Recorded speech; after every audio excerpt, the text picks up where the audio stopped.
Hello, everybody. Hello, everybody. Hello. Good to see you, man. I'm fucking excited. I'm hyped. This is how we're going to start the fucking show tonight. God damn it. Tired of these fucking mental midgets fucking trying to derail science and talk shit about science like they fucking know. Tonight's a different fucking ball game. Maybe this is my entry back into fucking debating. I don't fucking know. But I'm going to tell you right now, I give no fucking fucks for tonight, okay?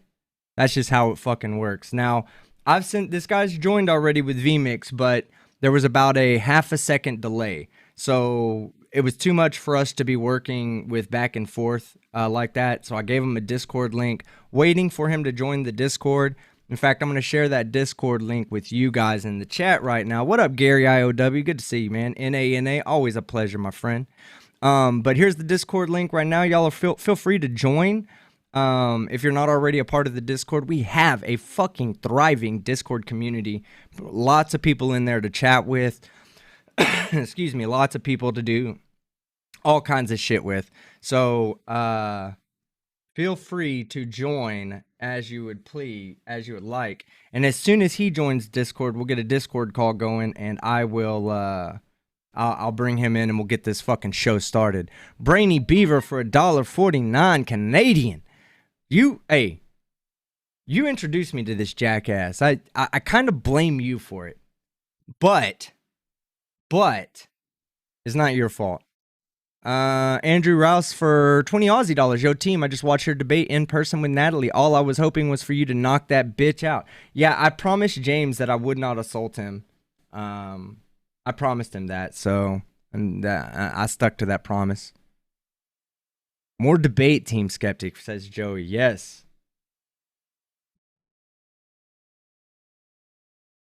JL Warren for $2. Give him the spicy meat tube. He's going to get more than the goddamn meat tube tonight.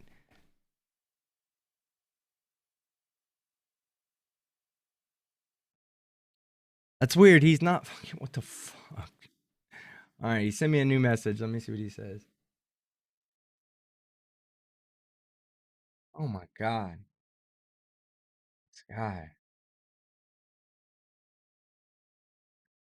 How do I find my. Oh.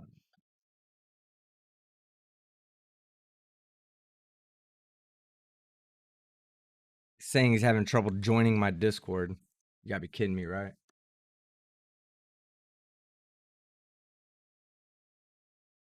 How the fuck are these people supposed to fucking like supplant science, right? These motherfuckers know that they can prove science to be fucking wrong. And I'll be on camera for you guys tonight. Don't worry. Y'all are going to get to see the full fucking rage go on tonight. But these motherfuckers say they can debunk fucking science, but can't fucking join Discord. Get the fuck out of here. Give me a second while I get him in. I apologize, guys, but we're gonna have a good time tonight. I plan on giving you, every one of you out there, whether you are on the side of God or the side of skeptic or the side of science or the side of whatever, you're gonna have a great fucking show tonight.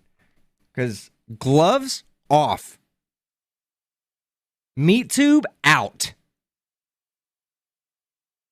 Boom, got his friend request. All right, let me accept his friend request and we'll get in this call and get it started. I ain't even fucking waiting for it. Hey, what up? Yo, Philip, you there? Okay, give me one second to set it up so that you're not coming through twice for me, okay? Just give me 1 second.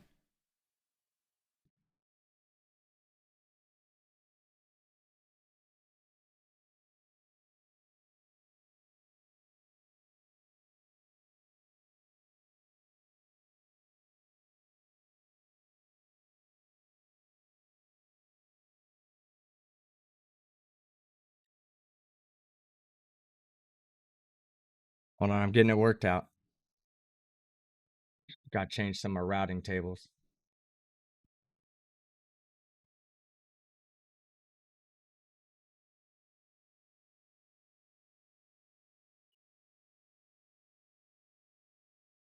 Hold on 1 second. I'm gonna turn on some music on my end, but you won't hear it. But I want to make sure that it's not coming through twice. Okay. Yeah, take your time. I'm ready to go when you get back. Okay, when he comes back, guys, you should be able to hear him, and we'll get this show on the fucking road. Woo! Feel good tonight, guys. I feel good. Wish I could tell you how good. I wish I could show you how. I will show you in fact in a second. I will show everybody how fucking excited I am to be doing this. JL Warren for $2. Oh yeah, I read that one. Give him the spicy meat tube. Can't give the meat tube out to everybody. Maybe I'll make an exception for you tonight. JL. I still haven't watched your debate last night, JL, either. I need to go back and watch it.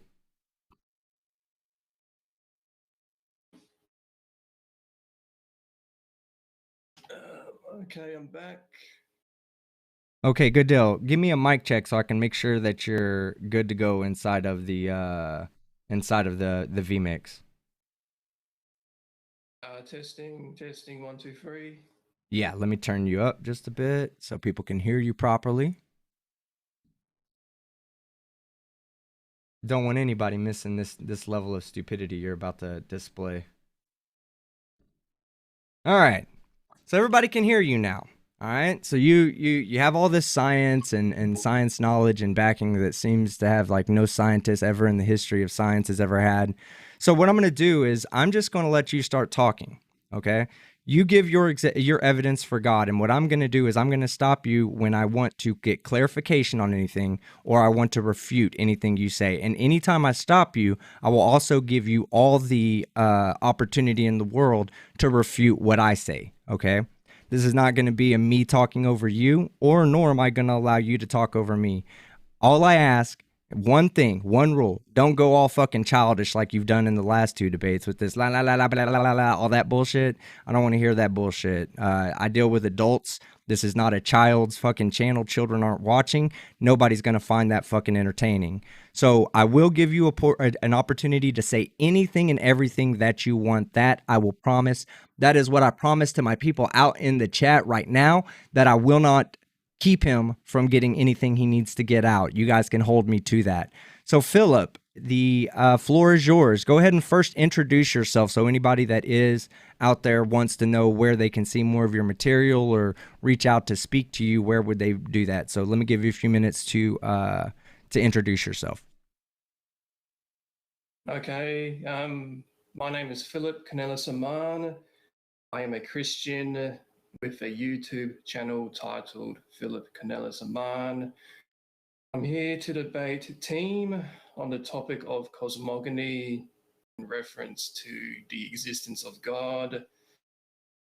I take the position that tangible energy / light had a beginning, contingent on an immaterial primary mover. Eternal, tangible light is a fallacy due to the second law of thermodynamics and in conjunction with the third law of thermodynamics and the 0th law of thermodynamics. Oh, look, I could just ask you a question and then we could just have a back and forth. Or do you want me to present a syllogism? No. Anything. I'm going to turn it over to you, and we're going to get a conversation started, and we'll just go back and forth. That works. I'll give you any opportunity to say or present anything you want as well. Okay. Well,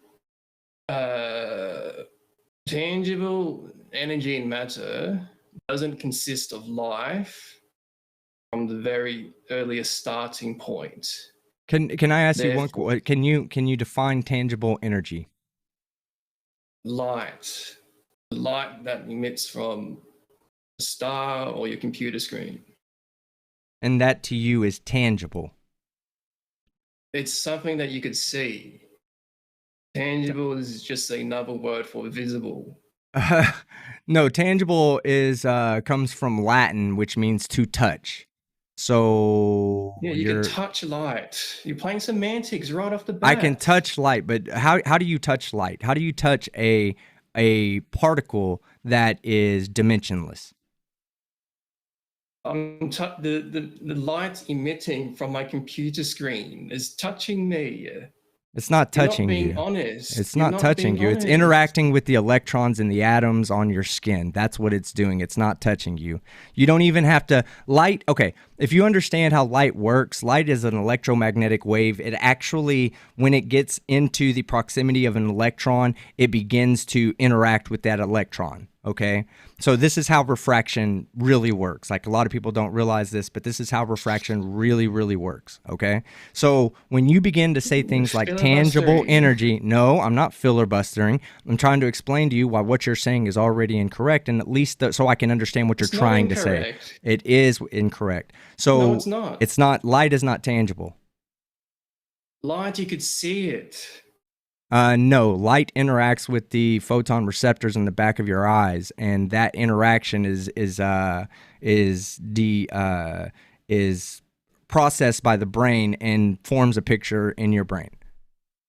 Yes, so you don't. Light doesn't touch you. The fusiform gyres in your brain perceives the three primary colors of light. Okay, so tangible energy. So you just mean light. When you say tangible energy, listen, when you say tangible energy, you just mean light. That's what you're getting at, right? Tangible energy means light. Is this what you're going to do? You're going to ask for definitions? Yeah, I need you. Oh, yeah, because when you start fucking making up words and making up definitions for words, I need to understand. You've done that in the past 2 nights that I've watched you debate. Yes, you've made up words. That's another assertion. Whatever can be. Or you've made up definitions. Can be dismissed without evidence. I'll keep that in mind. I will keep that in mind, and you're not going to get away from what you just said. In fact, so that I can go ahead and record that. Let me make sure I'm in a position to record this. Give me 1 second. Sampler, chat, mic. Okay, good deal. Now, I would like you to go ahead and repeat what you just said so I can play it back to you later. Go ahead. What did I say just then, earlier? What are you referencing to? That can be dismissed without evidence, or that is... that which is presented without evidence can be dismissed without evidence. I'd like you to say that again, because I'm going to record that. And every time you try to present something without evidence, and when I dismiss it without the evidence, and you go, you can't just do that. Why are you just dismissing everything I say? You're playing semantics. I'm going to play that back for you. An assertion is when you present a conclusion without a premise. Therefore, I can dismiss your assertion without any evidence. Okay, so if you present something without evidence, you're okay with me just going, yeah, I don't give a shit about what you just said because you have no evidence to support that. You're okay with that then, right? And you're okay with me just assuming that every time you say tangible energy, you mean light, right? Why do you go through the whole process of saying tangible energy when all you mean is light? Why don't you just say fucking light?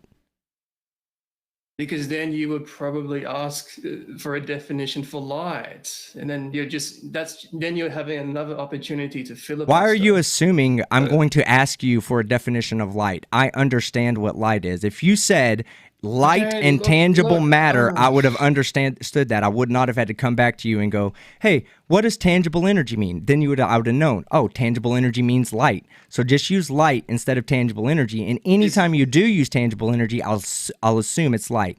Now you may continue. In your worldview, is light eternal or not? What do you mean by is it eternal?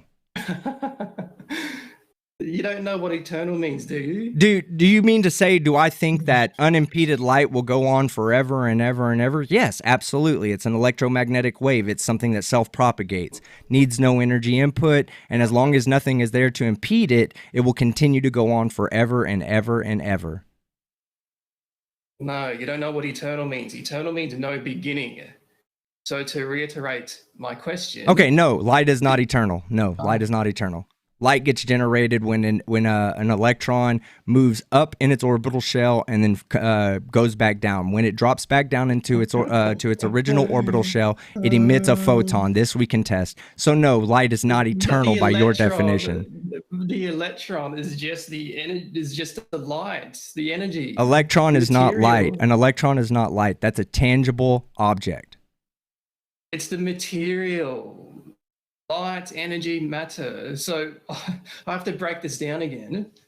In your worldview, is the material eternal or not? No, it had a beginning. That beginning was the Big Bang. The Big Bang is just a label for all the energy and matter today. Right. So any light, any energy that exists within this universe was created at the Big Bang. You've contradicted yourself. The first law of thermodynamics. Oh my God. What? Okay. First law. Hang on. Oh, hang on. really? Okay. Well, go ahead. Go ahead. I'll let you dig your own hole. Go ahead. No, you've dug yourself your own hole. You said that the Big Bang created more material. The Big Bang is just a label for tangible light and matter. So you have violated the first law of thermodynamics. I may have violated your understanding of the first law of thermodynamics, but I absolutely did not violate the first law of thermodynamics. Hang on. Not only that, but you've also contradicted yourself because you said that tangible energy and matter had a beginning. Yes, it did. Light in this universe, any matter in this universe had a beginning. That beginning was the Big Bang. We can track the increase in entropy backwards to a point at which the universe was in a extremely low entropic state. And when it was in that extremely low entropic state, that is when all the matter and at the time it was all the energy, but what's responsible for all the matter today, all the energy then began expanding with space-time. So hang on, I'm going to have to break this down again. You can keep on breaking it down. Come on. Hang on.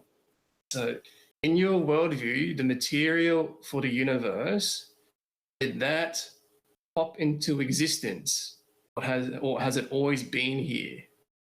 No, it has not always been here. It began at the Big Bang. Everything in this universe began at our Big Bang. In your worldview, did the Big Bang have a beginning, or is it eternal? The Big Bang there was a moment at which this universe began. That moment is understood as the Big Bang. Did it come into existence? Well, to our best understanding, so I guess what you're trying to ask is, how did the Big Bang happen? Is that what you're trying to ask? No, I'm asking you a very simple question. And you're not accepting my very simple answer.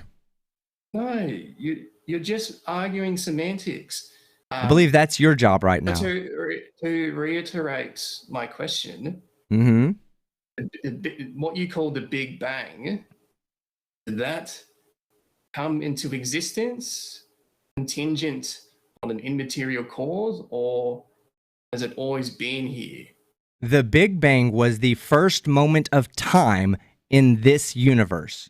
You're not understanding the question. You're not asking the question properly. I just told you that the Big Bang, hold on, I just told you that the Big Bang was an event that occurred at a point. It happened one time. The universe is actually still banging. We're still expanding. There was a rapid expansion at first in which all of the energy that we know as the universe today came into existence at that point from what we believe to be a quantum fluctuation. We don't know because we can only go back so far, but we believe it to be a quantum fluctuation because quantum fluctuations are something that we see in today's universe, and this is scientifically proven. All right, so I answered your question. Hang on. Your assertion of a quantum fluctuation is in reference to space-time. Space-time is just a label to an immaterial particular. So define immaterial particular, because you've said this a bunch of times. I've looked it up. There's nowhere on the internet does it say in any science reference of anything about an inanimate particular or whatever the fuck you just said. Immaterial particular. So go ahead and define that in terms that a normal person would listen. No, I've listened to you run this bullshit rhetoric for 2 nights in a row now. So what I'm doing is I'm giving you an opportunity to explain it in terms that a 5-year-old would understand. If you can explain it so that a 5-year-old can understand, then I can answer it like an adult. An immaterial particular means something that doesn't consist of tangible light and matter. Therefore, it is purely supernatural. No, supernatural does not exist. We do not have anything that is not explained. Hang on. That you're making an assertion that you asked me. Did you not ask me that if I believe? Hold on. What did you ask me? What was the exact question you asked me so I can answer it exactly? I was getting to that before you interrupted. My question to you, you invoked space. From what I remember, you invoked space-time. So, look, you've already lost this debate. The space-time is an immaterial particular. That immaterial particular. You just said immaterial particular is supernatural. Space-time is not supernatural. We can test space-time right now. We can test it. Pound Repka. That's a good example of a test that we've run here on the surface of Earth to determine that space-time was an actual material that we live within. It's like a fish that lives within water. The water is our space-time. We are the fish. You're playing more semantics because you're then assigning the name tangible energy matter to space-time, because I've refuted your assertion of space-time being immaterial. I didn't assert that light was space-time, and neither did I assert that matter was space-time. I said space-time is a construct in which light and matter exist in. So you have you have 2 particulars. Well, no, hang on, let me rephrase it. You have 1 particular, that being the immaterial.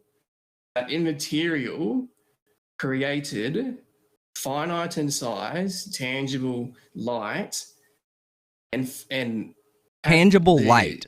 That's just say light. Just say light. Every time you try to say tangible light, you're talking semantics and wordplay here, word salad. I'm not here to hear your word salad. I'm not hungry. Guess what? I just fucking ate a bunch of barbecue. I don't need your word salad. Every time you say tangible light, I'm just going to recorrect you and say light. So the light came into existence in a finite form. What the fuck does that mean? Finite means it has height, depth, and width. Light doesn't have height, depth. Light does not have height, depth, and width. Light is a point particle. It is either finite in size or it's not finite in size. So are you alluding to that it's omnipresent when it came into existence? No, I'm not. It came into existence during the Big Bang. Yes. The energy that makes up this universe, which includes all light and all matter, came into existence at the Big Bang. That's an easy answer to. That's an easy answer to your question. No, that's backed by fucking science. We have evidence to support that a Big Bang. Oh, right. It's just an assertion. Anything I present to you as a matter of science. Hold on. Anything I present to you as a matter of science, are you just going to say, well, that's just an assertion? Well, hey, guess what? Everything you said so far is just an assertion. How about that? This is what happens when you interrupt me during my debates. You've put yourself in this position. So I'm not here for your word salad, though. I'm not here for your word salad. So continue on. So when light came into existence, did it come into existence in a finite in size form, or was it not finite in size? Why do you not understand that light does not have size? How do you not understand that? It's dimensionless. It's dimensionless. It's dimensionless. You cannot see a photon. You cannot observe a photon. You can interact with a photon, but you cannot see a photon. So no, it does not have a size. There's your answer.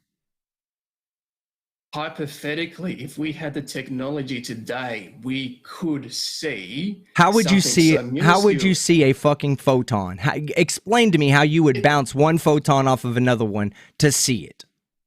It's just so tiny that we haven't got the technology. But in That's an context to assertion. That's an assertion. hang on. But we are on the topic of cosmogony. No, You that's don't an have to assertion. be That's there. an Hang on, assertion. don't have You to- just made an assertion. you- Didn't you not tell me when I said something about science, about the evidence supporting the Big Bang that's been proven through scientific observation? You said that's an assertion. Now you're saying that light has physical properties, and I'm telling you that's an I didn't say assertion. that. I said that You just said that it has. hypothetically- There is I no said hypothetical about it. We hypothetically- understand light is not a fucking a particle that you can hypoth- touch or bounce another photon off of.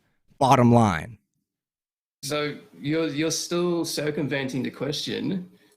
So The question when was dumb to light- begin with. No, it wasn't. So Yeah, it when was. light came, hang on, when light came into existence, was it everywhere or was it not everywhere? Yes, it was everywhere to begin with. The entire Okay. universe, as space-time expanded, it was filled up with large amounts of energy. Then we had a recombination event where some of that energy turned into to material, and then that material itself affected space-time. The material began clumping up. Therefore, we have stars, planets, and everything else. No, isn't cosmogony the study of the beginning of the universe and the solar system? Am I not? How am I grandstanding or doing anything when I'm explaining to you what you don't understand about the topic you want to talk about? Pointing out the fallacy in your response. So you said fallacies have never disproven science. By the way, fallacies have never disproven science. It's not going to start tonight. Hang on. So you claim that it came into existence and it was everywhere. You've lost this debate because you need an immaterial cause to get you. That's an assertion. That's an assertion. You have omnipresent. You just made an energy. assertion. You have no movement. You just made an assertion. Light's always moving. Everything in the universe is moving at all times. So unless you're prepared to accept that, I know you like to bring up F equals ma, or whatever you want to bring up with the Newton's laws of motions. That's fine. You can bring those up too. I'm prepared to speak on all of that. I'm not like people that you probably debated before, which are just, commoners who've never participated in shit like this or never done any real studying. Well, guess what? I fucking have. So now you're in a whole different ballgame. I don't think you're playing the same sport as me, to be honest. But I'm gonna entertain you with this. I'm gonna entertain you for a minute and let you speak. However, you're gonna get some shit right before we leave this thing. Light is dimensionless. You can't ask a question did light have a height, width, and depth? No, light doesn't have a height, width, and depth. Light is dimensionless. Okay? You can't bounce one photon off of another one. Your only alternative is that it's everywhere. So, okay, I explained to you that it was everywhere at the beginning, and then we had a recombination event. Did you not hear me say that? So I answered your question and explained to you the next step. No. So in order to get, so you're saying, so my clarifying question, when, in your false worldview, when energy came into existence, was it always moving, or did the movement have a beginning? Was it always moving? It was fucking energy. It was light. It's a self-propagating wave that moves at the speed of c. It started out moving. It will continue moving for the eternity of time. That answered your question. That answered your question. You have violated the first God, do you even understand how fucking light moves? Do you understand how light fucking moves? Hang on. You have violated the first law of motion. No, I haven't. Is that, yes, you have. So that's an assertion. The inertia of this particular, you asserted, is always moving. No, I said that light always moves. Light does always move. It propagates. For it to change form, converting into tangible matter, requires an outside particular. No, it doesn't. Yes, it does. That outside particular is immaterial, with the ability to convert all energy into matter. The universe today is said to be What? 10 to the power of 50 tons. So you have an Okay. So let's start with immaterial this. force. Let's start with this, okay?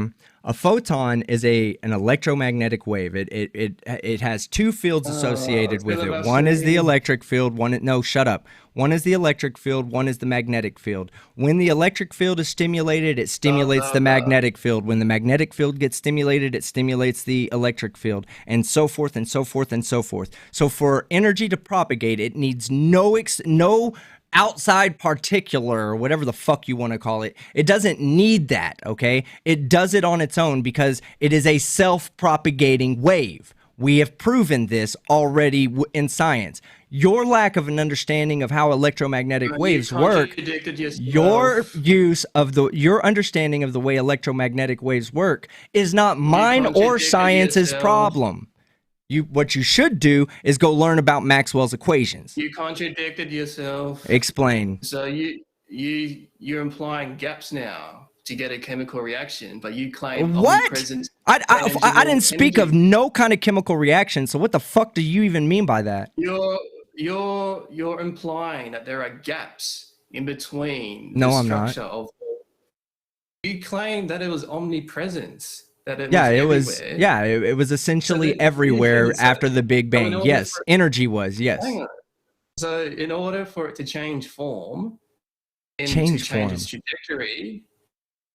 Change its trajectory. What do you fucking mean by that? It doesn't. It propagates. It's a propagating wave of photons. Hang on. To get you the very first protostar, a three-dimensional structure, requires an outside force. Yeah, you're talking about gravity. Okay, gravity. Okay, yeah, sure, gravity. Gravity is just a label for an immaterial force with a consciousness to choose. Hang on. I'll use a gravity isn't fucking conscious, dude. Gravity isn't conscious. That's that. It's moving internally, and it has the information to interact with. Gravity isn't moving internally, okay? Gravity isn't moving internally. Gravity is a pseudo force that we assert to be it's a force that we feel, but it's simply a matter of following a trajectory in space-time, okay? So you're following what's called a geodesic. When matter and energy are in a localized space, it warps the fabric of space-time. When you warp this fabric of space-time, you change a geodesic. A geodesic is a straight line through space-time, okay? In other words, you begin to curve space-time. When you're following that geodesic, guess what? You're following you're following F equals ma, by the way, okay? When you're following that trajectory. That's why when you hold up an accelerometer, it reads that there is a force pulling you down. Because you know what? When you're holding up an accelerometer like in your phone's not following the geodesic because you're holding it in place. That is gravity. That is what you're feeling. When you feel gravity, you are feeling the inability to follow your geodesic. There you go. It's not some moving fucking force. You're filibustering because I'm giving you a science. I'm giving you a fucking science education right now. You should be thanking me. You contradicted yourself. Explain. Point out. Well, give me some time of this before you interrupt. All right, you know what? I'm going to give you 5 minutes to say whatever you want to say, and when you're done, you tell me you're done. Your contradiction was that you asserted an immaterial particular, that being space-time, in conjunction with gravity also being immaterial. So using the law of non-contradiction, you have A is B, at the same time A isn't B. Therefore, using the law of identity that A is A, that puts space-time to be the gravity in that scenario that you were presenting. But this still doesn't get you out of a God being the primary mover, because your assertion of gravity is just a label for an immaterial and eternal particular. So by using a reductio ad absurdum, I will point out your fallacious reasoning. You have two particulars, particular A is the immaterial, and particular B is the material. Those two particulars are conjoined to each other with no gaps in between. For the immaterial particular to choose to interact with the material particular to get the movement requires a conscious choice, because the choice happened internally with an omnipotence to have the ability or an invisible force to push forward all tangible energy and matter we see today. So to summarize that, your assertion of gravity is just a label for an immaterial, omnipresent, omnipotent, eternal consciousness antecedent before tangible energy and matter. Therefore, God. Okay, so I told you at the beginning of this debate, I just ate a bunch of barbecue and I'm not hungry. Please stop trying to feed me word salad. Number one, your label of space-time is just an assertion which goes against everything that science knows to be true. Okay, we've already tested the existence of space-time. And is not everything you just put forward an assertion? Was not everything. Yes, I was listening very intently, and I'm breaking it down 1 point at a time. Number one, you don't know what you're talking about space-time. You don't know what you're talking about. Of course I don't. But you have demonstrated that you don't know what you're talking about. The difference is I don't have an education, but I have the ability to listen to people who do have an education. Your difference is you don't have an education, and you have a desire to make everything around you fit this one narrative.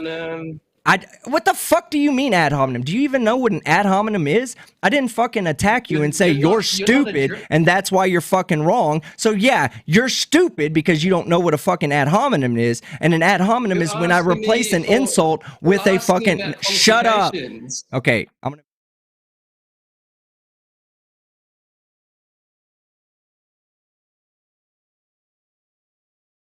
Hello? We have, yes, what? Shut the fuck up and let me fucking talk. I just gave you fucking all the time in the world to spew all your bullshit nonsense, and now I'm trying to explain to you, if you're going to say that everything I bring up that disproves you is just an assertion, then I'm going to say that everything you've brought up since the beginning was just an assertion. So if mine is invalid, then yours is invalid. How do you feel about that? Are you prepared to say, are you prepared to shut your fucking mouth and listen? Are you prepared to do that? Hang on. Is your assertion of space-time immaterial? Yes or no?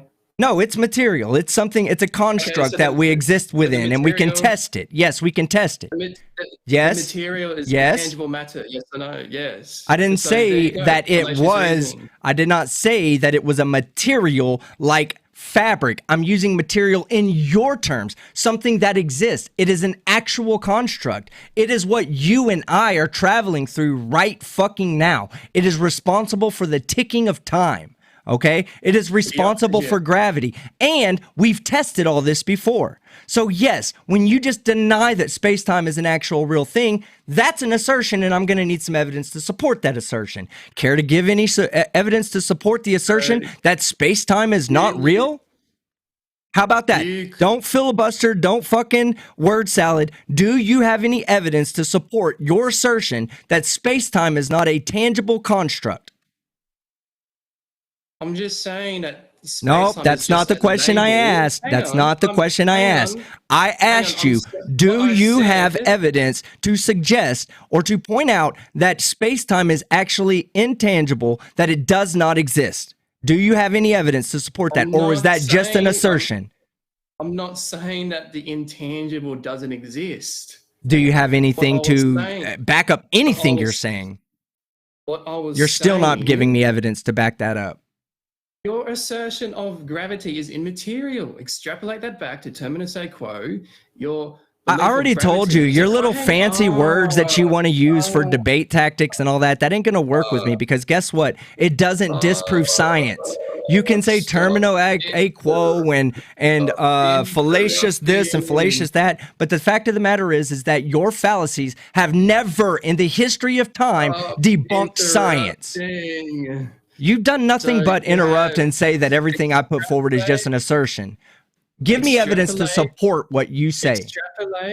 Extrapolate your belief of gravity to the earliest starting point for the very first movement of tangible light and matter.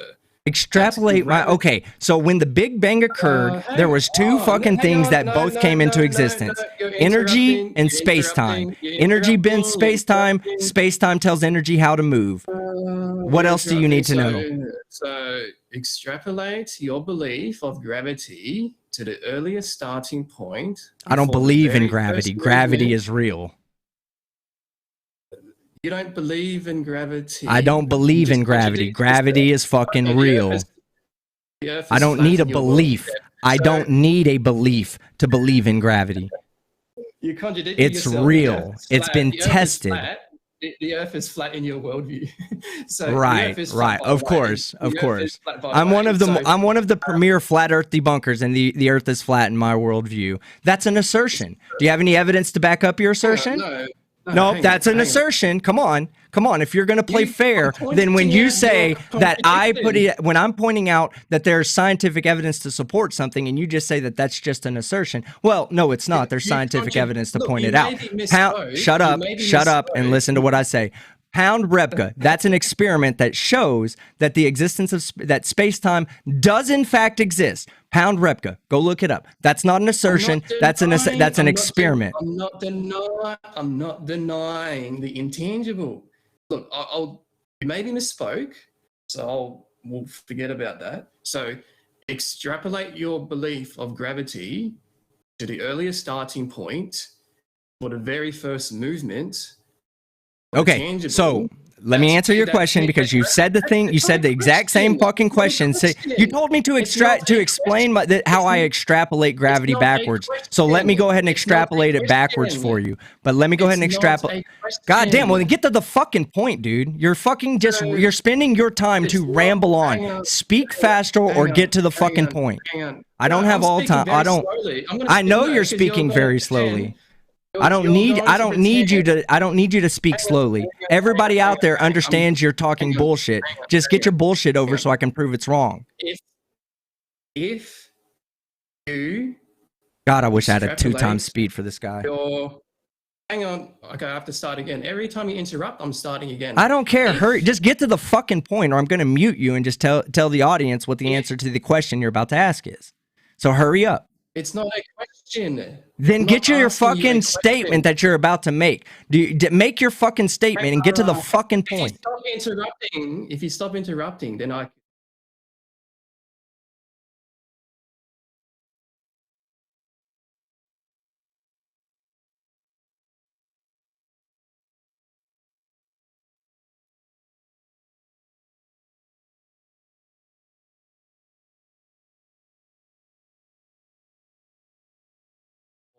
You may speak again. I'm gonna have to start again. You interrupted. Dude, if you're here to troll, I'm about to fucking. If you're here to troll, I'm about to just kick you.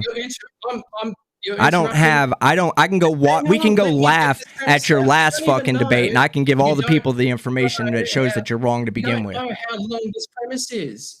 Well, hurry the fuck up then. Look, I have to start again. If you extrapolate your... Okay, I'm done with you.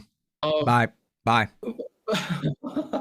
Forfeit. We're not gonna forfeit. Listen to how you're talking. You're talking like a fucking child. I already fucking told you we're not gonna deal with your childish shit tonight. Bye. If you want to come back, you're more than welcome to call me back if you're gonna act like an adult. But as long as you're acting like a child, get the fuck out of my lobby.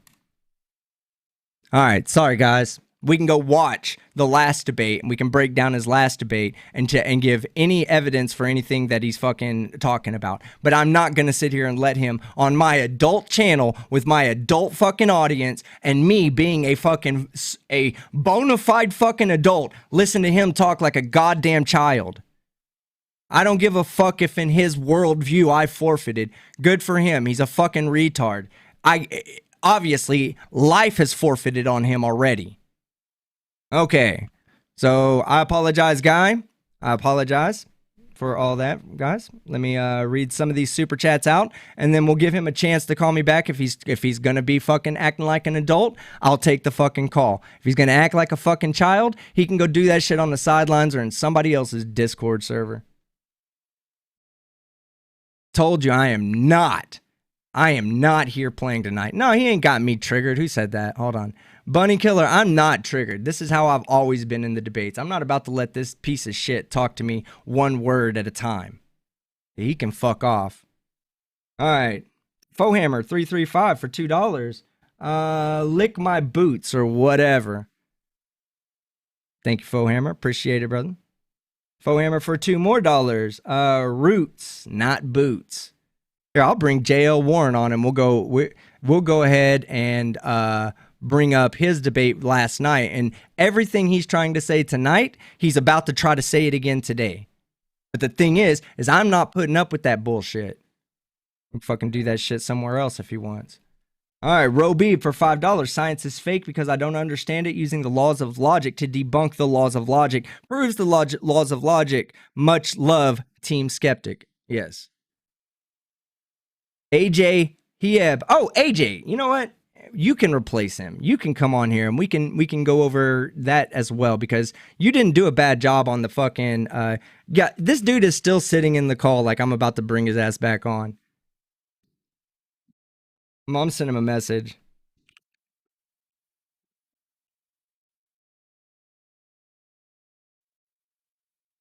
Said, you act like a child. Bye, Felicia. I'll fucking delete him from my friends list after this. But AJ had the first, this was the first time I ever got to watch this guy debate. I sat back and I listened as a moderator. I listened to him push the same exact nonsensical bullshit. You can't tell me that light needed a prime mover to begin moving. That's not how fucking light works. If you're redefining light, fine, redefine fucking light. I'm okay with that, but I'm going to prove you wrong. Number two, you can't say that space-time isn't real. Space-time is something that exists outside of the tangible universe. No, motherfucker, listen. We can actually test space-time. We have tested space-time more than just one way. The way I like the experiment I like, because it's a double whammy for flat earthers, is we can test space-time and gravity using with the Pound-Rebka experiment, okay? High frequency, or I think maybe either high or low frequency, I don't remember what, but a specific frequency of waves that we shot from the surface of the earth and measured them at a higher distance. And guess what? The frequency of that wave, the wave had appeared to be stretched out as if it was losing energy, escaping the gravitational well. Something that not only did we predict would happen, but we measurably observed it happen. Number three, okay, that's 1 and 2. That's gravity and fucking space-time. Number 3, the observations of the I don't know the year that it was done, but the one where they saw the stars on the backside of the sun during an eclipse. The stars shouldn't have been visible. They were visible. They were visible because, well, Einstein predicted them to be visible, and then someone else measured them to be visible in the future. You're not going to get away with your bullshit here. Philip, you're a jackass. Have a nice life. It's got to suck to be you. I'll tell you that much. It's got to suck to not be able to hold an adult conversation with fellow adults. All right, Brainy Beaver for $2 Canadian. Crazy, swear I heard all I heard was gobbling sounds. Yes, he's a fucking turkey. P. Barnes for $5 Aussie. Philip, can you change your accent so I'm not reminding we share a continent? I feel sorry for you, P. Barnes, because he's a fucking moron. He does not represent my fellow brothers in Australia. Let's see. Sonny DeVille says, breaking bones in records, folks. Oh, yeah. Team Skeptic's breaking bones in records, folks. Multiple time would champion. That means simply unbeatable. Well, you know, I am beatable. But the thing is I go out and I study. And I try not to just get like we were talking about this on Fight's channel. It's not about memorization, right? You have to understand. For you to really be able to explain something, not only do you have to be able to remember what you understand, but you also have to understand it to begin with. Memory is part of it. You have to, and like Clive has said before, Clive Wells, Dr. Clive Wells, my friend out there, he said memory helps when you're doing stuff like equations and this and this and that. It is. It's an important part of science and becoming good at what you do. But there's also an understanding that you need to have if you want to be able to explain why the equations work. And this is part of what I try to do. I try to be as educated as I can on a topic I'm prepared to speak about. What this guy, he is nothing. This guy came in, he's doing the same exact bullshit that he did on fucking Brainy's channel and did on the plot hole last night. I'm not gonna fucking put up with it. I'm not gonna put up with it. Call me rage quit if you want, that's fine. Call me the forfeiter if you want, that's fine. I'm gonna call myself an adult and I'm gonna say, I just don't have time to deal with childish bullshit like that. All right. Carrie Oliver for $3.33, my main man, Carrie Oliver. And I'm sorry that I got him to rage quit so fast. Fuck that guy. My 16-year-old daughter says, BS, buddy. Yeah, no, everything he's saying, it's all word salad. I tried to tell him, hey, you know what? I just ate. I don't need your goddamn word salad tonight. Guess what? I'm hungry. I'm full. All I want to eat right now is your goddamn soul. That's what I want to fucking eat. I'm sorry, but I'm worked up. Let's do it. Rad Vlad, you out there? You want to come in and get a piece of this meat tube? Bring it. Love you, Rad Vlad. You're all right in my book. But bring it. You prevented him from using his script. Nice work. You were absolutely right, Commander Darklight. And that's somebody you can be proud of, P. Barnes, is Commander Darklight. He's a Kiwi Aussie.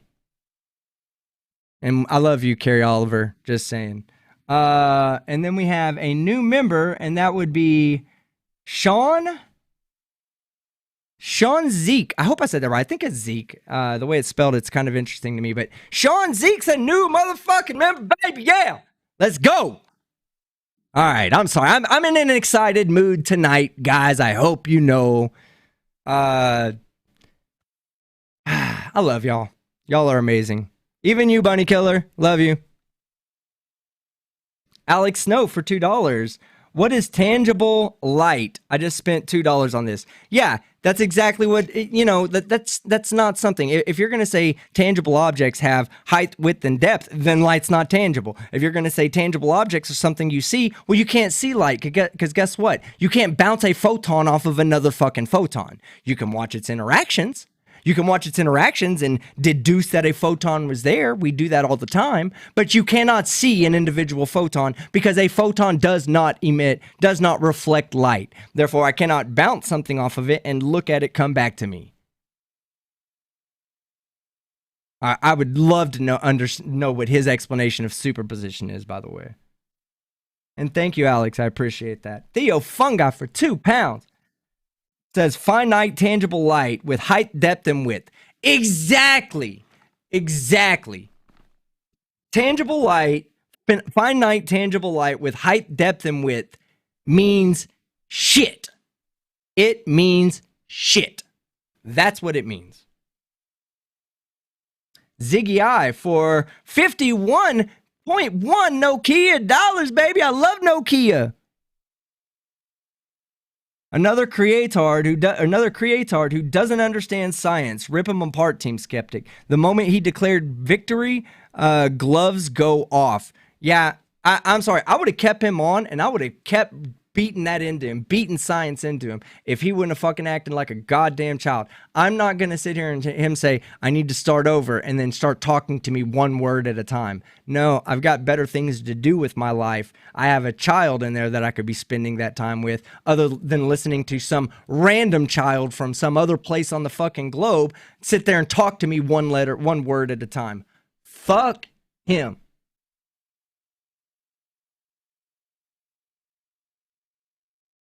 Okay, I'm sorry, getting back to the...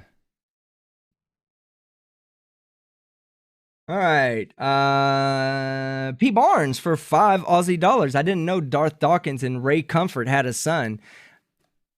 You know, this reminds me of Darth Dawkins and Ray Comfort having a son.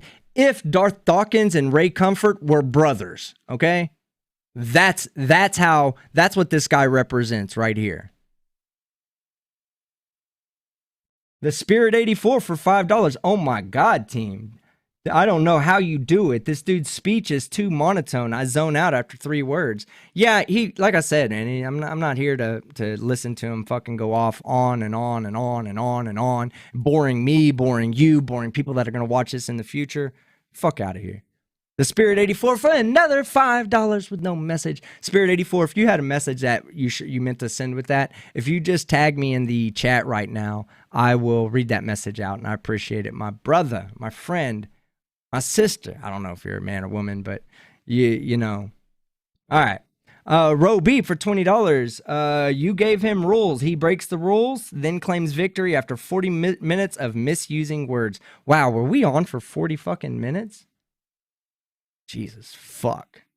It sure did. Hey, I wish he'd come back.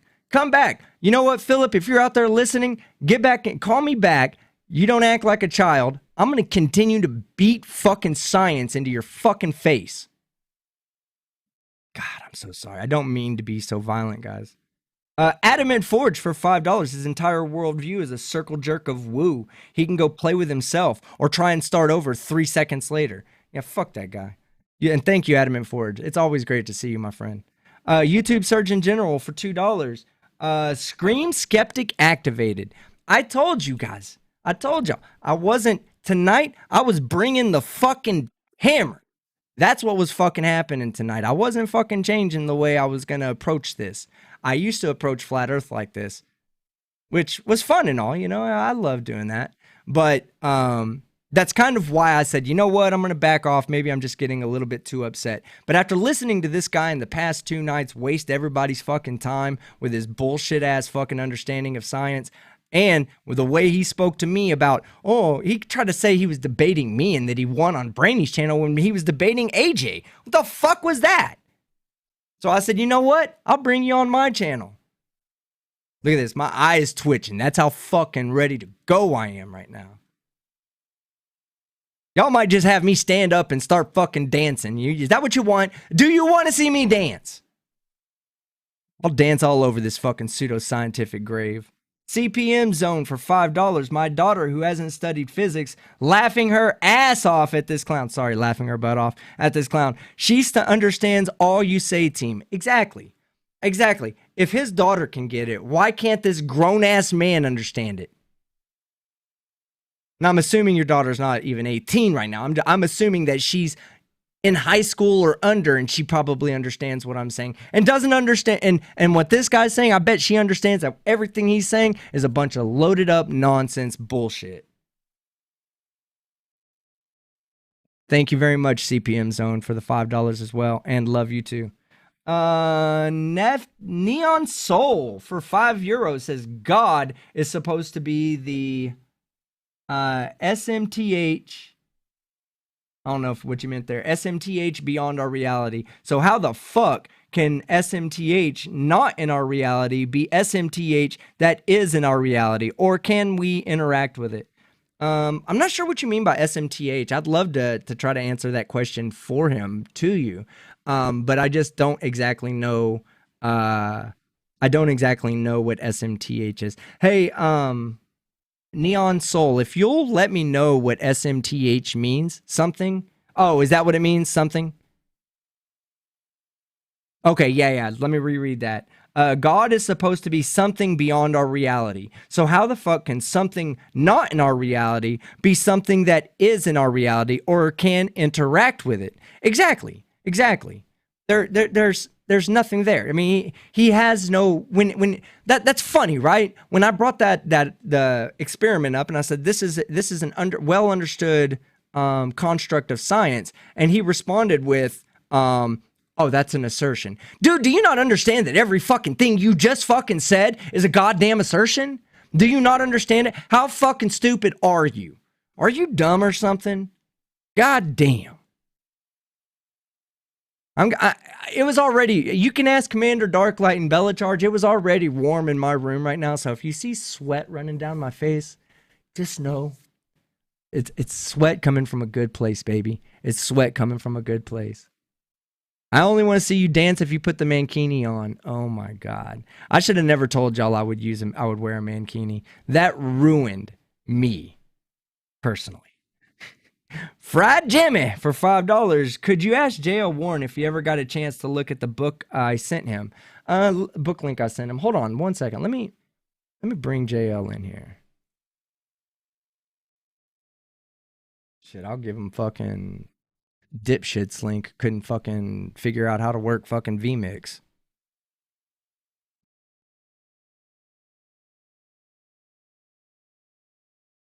He responded, God bless you. I'll see you in the new kingdom. Yeah, fuck out of here. No, you won't. Because that shit doesn't exist.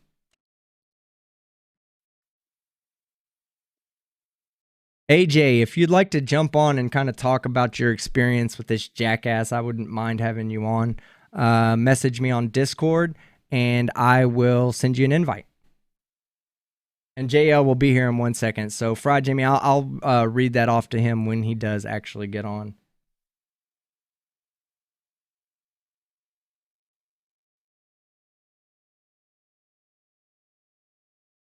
All right. Okay, he's grabbing a little bit of food. JL's grabbing a little bit of food, and then he'll be on with us. But I'll get people on. If you want to come on, AJ, and join, just get in my Discord, and I'll bring you on. Catch Baby for 10 euros. Hold on, let me tighten this thing up because I can't deal with it being loose like that. Okay, good deal. Catch Bay for 10 euros. Working at the real world, we have meetings where someone is not fast speaking and have to start again if someone interrupts him or her. I know that the flatty was speaking shit, but we didn't hear that. Yeah, so I'm not sure if you're meaning that I didn't give him an opportunity to talk. Yeah, well, he was still, he said what he had to say. He was continuing to say the exact same thing over and over and over again. And the third time when I actually booted him was when he just was trying to be trollish and speak one word at a time. I'm untrollable. You're not going to troll me. If you try to troll me, I'm just going to ignore you. I don't have time for that. Not going to give him time. I'm not going to today make time for the trolls. I do appreciate it though, Catch Baby. And from the bottom of my heart, love you for your support. Thank you very much. Much appreciated. Chris D for $5. Team, I have watched you destroy flurfs in countless debates, with the exceptions being that one flurf who actually listened and was great. Yeah, no, I mean, if people want to have an open conversation about science, we can do that. That's not a problem. Even if it's about flat earth, we can still do that. That's not a problem. But when it turns into intellectual honesty or childish tactics, you're not gonna see me keep my composure. I'm either gonna kick them the fuck out or I'm gonna go off on them. Or both. Tonight was both. All right. Thank you very much for that. Adam Lord for £5. I have a question. What does it mean when you can't prove a negative? I see a lot of excerpts and debates use that phrase. Well, okay, so if I say, I believe in the spaghetti monster, and you say, well, spaghetti monster doesn't exist. I say, well, prove it.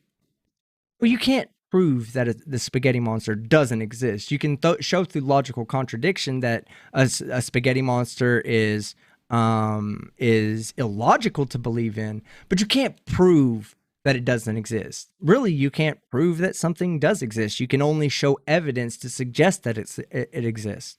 So when someone makes a comment, when someone makes an assertion, the onus is on them to prove their assertion, not from the other person to prove the negative of that assertion. So that's kind of what it means when they say you can't prove a negative. If I say God exists and you say no, it doesn't, and I say, well, prove that God doesn't exist, that's just me being fallacious in my approach to your belief. It's on me to convince you that God does exist, since I am the one that made the positive assertion. And Clive Wells, you can correct me if I'm wrong. Other than the flying spaghetti monster does exist. Yes, I know it exists.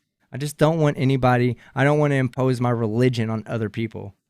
TTF 3,700 for $2 Aussie. Had a good time. Treat the stupid as stupid. Yes, he's stupid and he got treated as such. 69 is a superposition, says AJ for $5. You're right. It is a fucking superposition.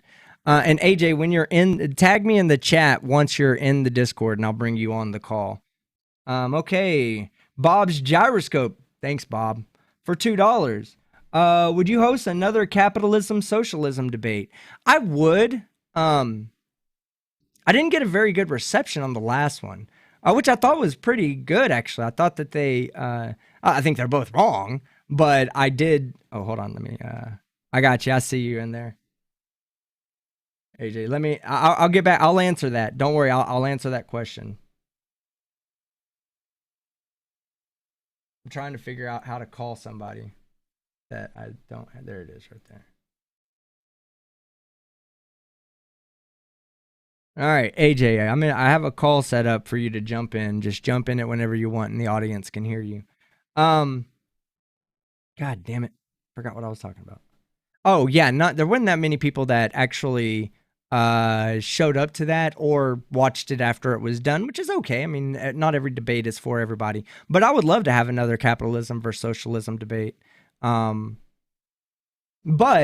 a better place to do that would probably be modern day debate. Just to say, it probably would be better there because they handle more debates like that. I do more sciencey stuff. I don't think my people like politics being talked on this channel.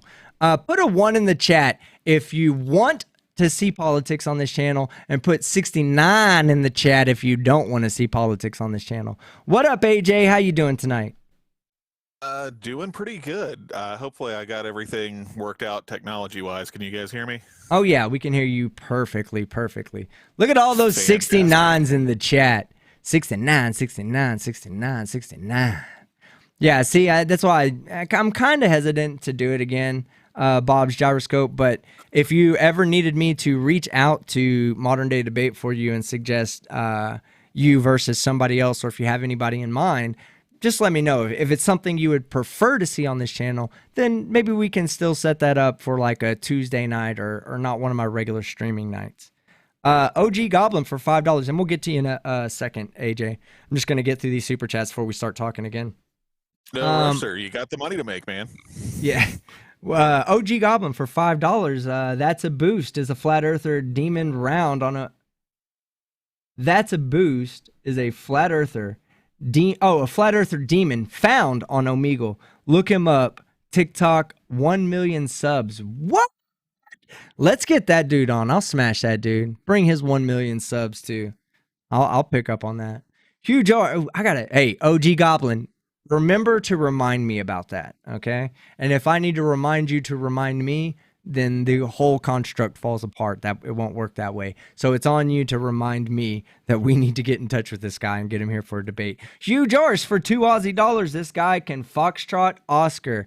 That's, for those that don't know, Foxtrot Oscar is FO. For those that don't know, times 2, FO means fuck off. Gareth Bunting for £5 with no message. Thank you, Gareth. If you have a message for me, send it, tag me in the side chat, and I will do my best to read it out for you. Thank you, though. I do appreciate the donation. It really does help. And then we have Dib for $5 for the dance. Uh-oh. I feel a dance coming on, guys. I'll go pull that lady's video back up. Sandra, whatever the hell. What's her name? Gina, I think her name was Gina. I'll pull Gina back up, and me and Gina will go back into it and have a dance off again. I am not fucking scared of Gina's dance moves.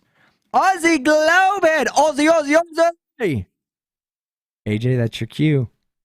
Oi, oi, oi. There you go. You can't not say oi, oi, oi. What you talking about? I was going to, and I was like, I'm just going to pipe down here for a second until I figure out what's going on. The Mexican Blob says, please don't dance. Love you, Mexican Bob. But 10 Aussie dollars from Aussie Globehead. On behalf of Australia, I have to do this in my Aussie accent. I've got a pretty meticulous Aussie accent.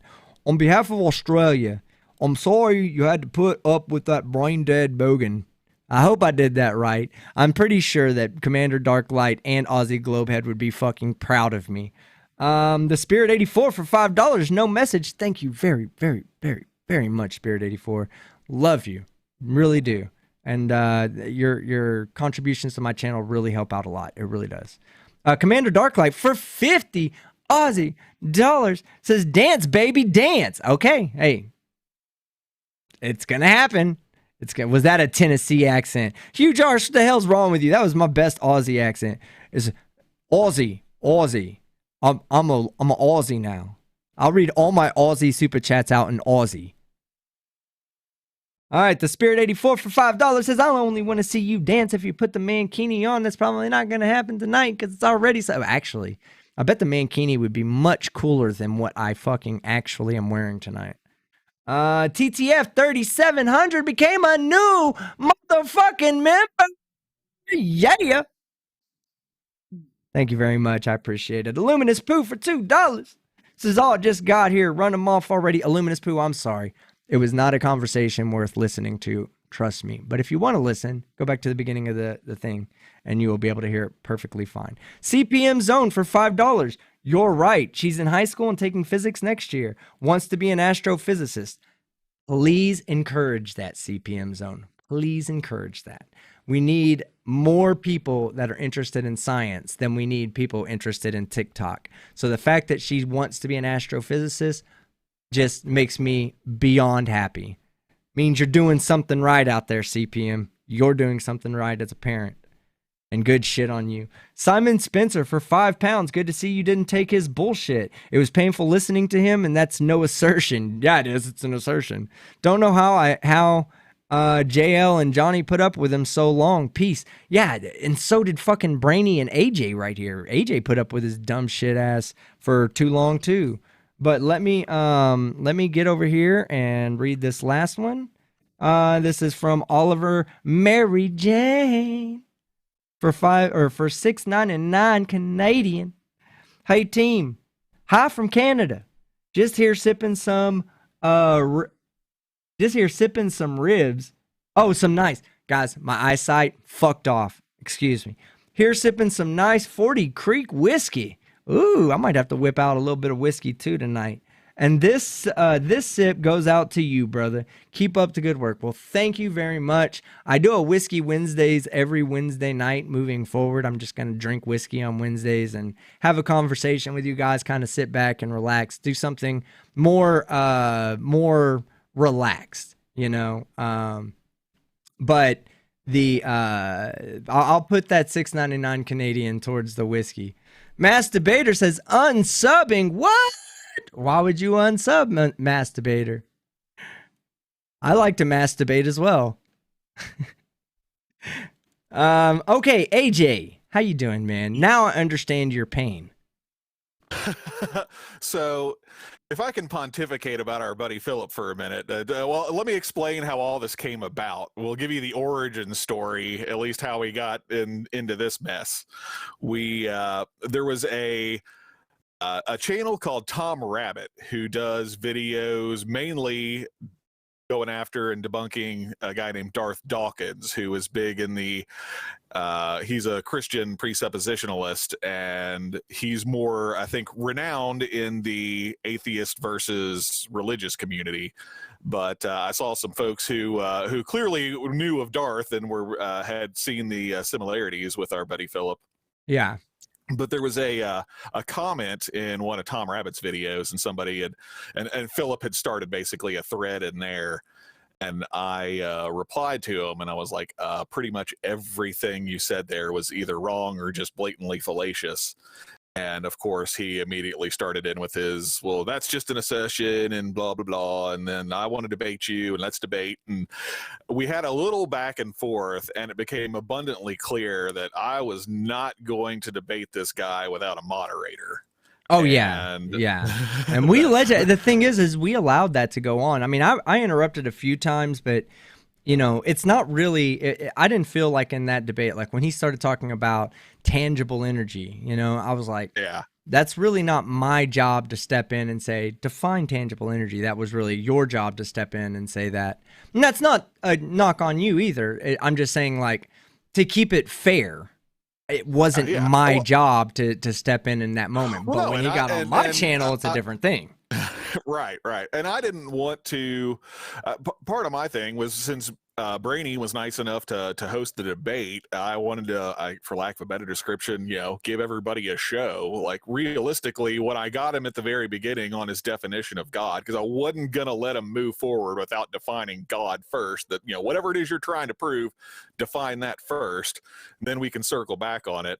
And as soon as he said that God was unchanging, I'm like, well, I got him. There's no, as soon as we get into gravity, I know I've got him. So the rest of it, I kind of let slide for the sake of, let's just drag this out for a while. We'll get some more super chats for Brainy and, let everybody do their thing. So that was sort of I did let a lot of stuff slide, but at the same time, like, I think he got 3 words out before I was like, okay, wait, matter and energy, not the same thing. Which one are we talking about? Like, I caught him on that early enough.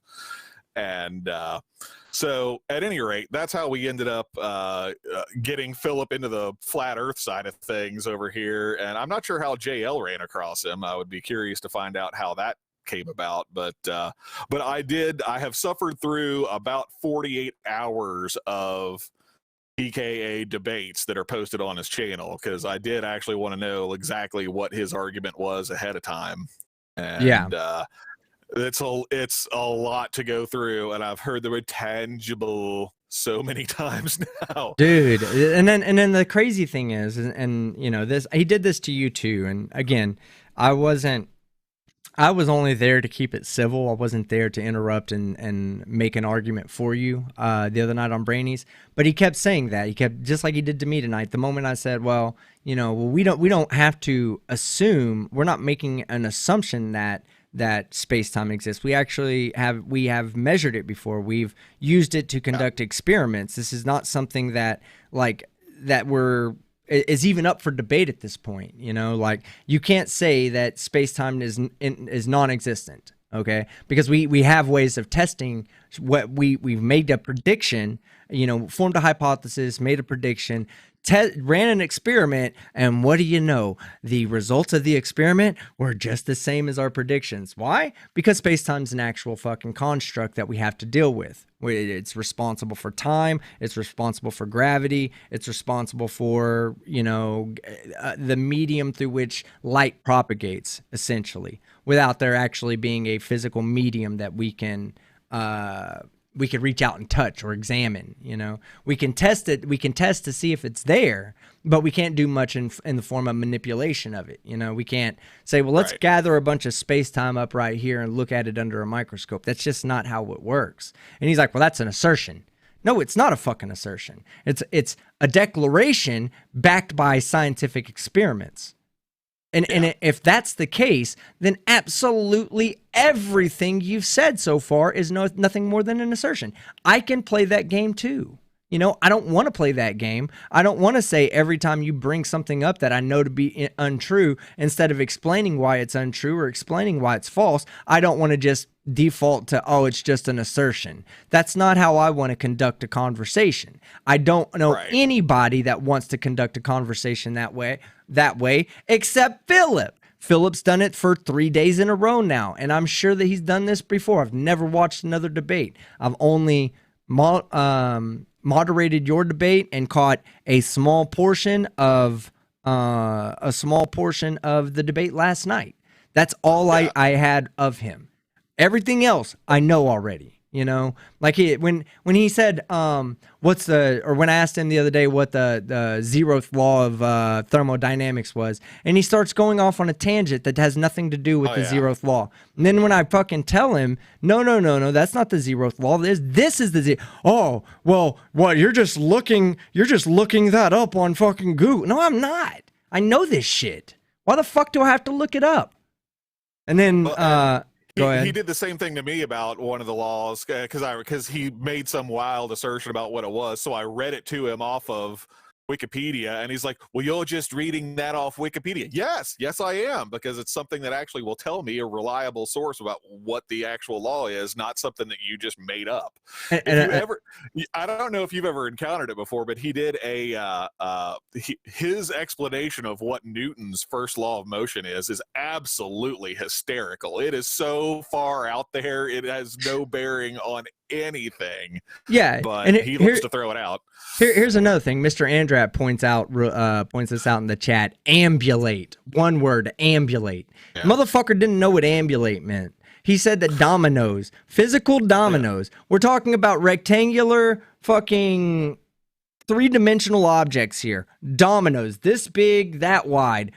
When they fall over like this, they're ambulating. No, they're fucking not. Like, that's not what the fucking definition of ambulate means. Yeah, well, my issue with that actually was a little bit different than what yours was, because I think, colloquially, I think we can say ambulate means to move. It's not, if you look at the proper definition, it doesn't, but colloquially, I'll give him the benefit of the doubt. The problem is, what he likes to do is take a lot of words like that, like ambulate, and some of the other examples escape me at the moment, but he likes to anthropomorphize everything so that later on he can say it's life. And that's one of the things he does. It's his tactic. Yeah, and one of the other things is, he just, I don't know, he will not, if you give him any kind of evidence to support your side, he's going to tell you that you're just asserting that. But he, and I'm sure from Philip's own view of himself, he has never ever not one time in the history of fucking mankind has he ever fucking asserted anything, except for that light's tangible. He's asserted that space-time is an immaterial particulate. What the fuck does that even mean? That's not a term used in science. What the fuck are you talking about?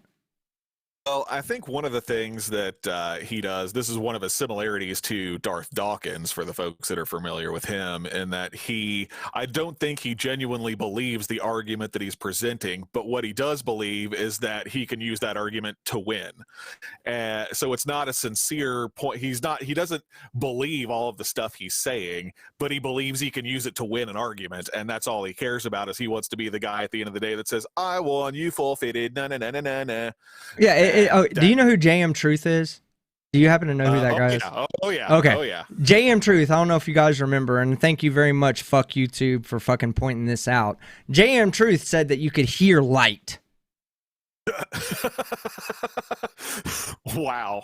Yes, he said you can fucking hear fucking light. Get the fuck out of here. That's like, when you say shit like that, you're like, what? The fuck are you even talking about, dude? Like, you can't hear light. That's not what it is. That's not how this works. That's not how any of this works. Yeah. Well, and the other thing that Philip likes to do is he never makes just an assertion. He will give you, it's only one sentence long, but it's a profoundly amazing gish gallop in one sentence. He loves to just say 8 things in one assertion, and you generally can only attack 1 or 2 of them. It's like, I forgot what it was you even said at the last half of that nonsense, and then he'll repeat it and change everything. Which is what he kept doing to me. I'm like, that's not what you said last time. Dumb Jezza says AJ's Aussie accent is on point. Listen and learn, Team Skeptic. Come on, let me hear it. Talk about cooking shrimps on the Barbie and the size of your knife.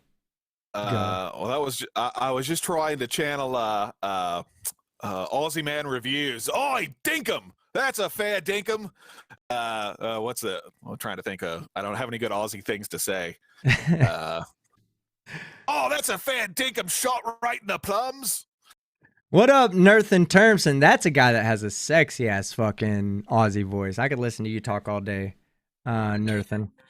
All right, let me get kind of caught up on Super Chat. Sparky NJ for $5. Didn't think it would be over this fast. I'll have to watch it later, but I'll have to find out what finite matter and energy is first. Yeah, and while you're at it, Sparky and Jay, save me the time from having to do any research myself. Could you please tell me what the dimensions of light are? Because obviously I don't know what its height, width, and depth is. So if you would do me a favor and not just find out what finite energy and matter is, but also to define for me what the physical dimensions of a photon is, I would appreciate it. Because obviously I didn't know what the fuck I was talking about when I said that, right? Clive, what's the dimension? Clive Wells, I'm giving you a question out there. What's the dimensions of a photon of light? Go. All right, and then we have Tinker Phil for $5. My chance, or any chance we could call him something other than Philip. Chad, I have an amazingly creative chat, okay? So, chat, please, what are we calling him other than Philip? I will give you guys, I'm going to give you free reign on anything you want to call him. So, call him whatever you want, but we're going to come to an agreement at what we're all going to do. Johan Roderick, what's up, my friend? How you doing, brother? Roby, great to see you, dude. Great to see you. Syed Ahmad says, team, you handled PKA perfectly. Also, you had an awesome death stare while PKA was preparing his salad. Yeah, fuck. Yeah, exactly. I wasn't having it. I was giving them 2 eyes, hardcore, right there. Let's see. And thank you, Syed Ahmad. Again, as I tell everybody, I love you, brother. Let's see. We have Catch Baby for €5. Says quantum leap in a few minutes at here, Europe, summertime. Trains and airplanes speed up. Shit, it's summertime. I guess you guys are about to go through your daylight savings time over there, which America, being the predominant player in the world when it comes to changing time zones, has already done so. Last week, I believe. Let's see. Alistair Brown for £3 respect from Scotland team. Oi, Scottish. Oi. Did I do that one right, AJ? Since you're the linguistic master here. That was actually, I think, more Aussie than Scottish, but that was fucking 100% Scottish. All right, let's see. Huge Arse has a video for us to play. Let me open up the video and see what it's all about.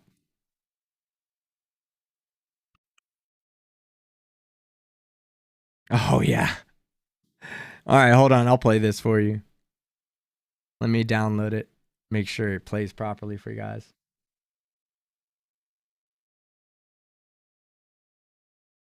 All right, while that's downloading, let's see. Alex Snow says, tick my tangy and tangible.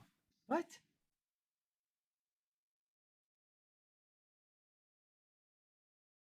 It says 11CK. 11CK my tangy and tangible. NU75. God dog it, I don't know what none of that means, Alex. But I did see your message come through on Discord, so if you want to laugh at me and poke fun at me for not understanding, by all means, do so in Discord. Y'all are welcome to troll me, by the way. I really don't care. It doesn't bother me. Catch Baby for €2 says, and we went 0239 to 0400. Fine. Shit. I think that's what all the S with a bunch of things mean. All right, Catch Baby, you're jumping time zones on me over there. Sparky NJ for $5.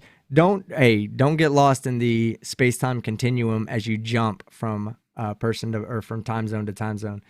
Sparky NJ for $5 will do, team. I will also find out what curvature he was talking about from the other night. Yeah, he was saying that like you stick your hand out and there's curvature. What the fuck does that mean?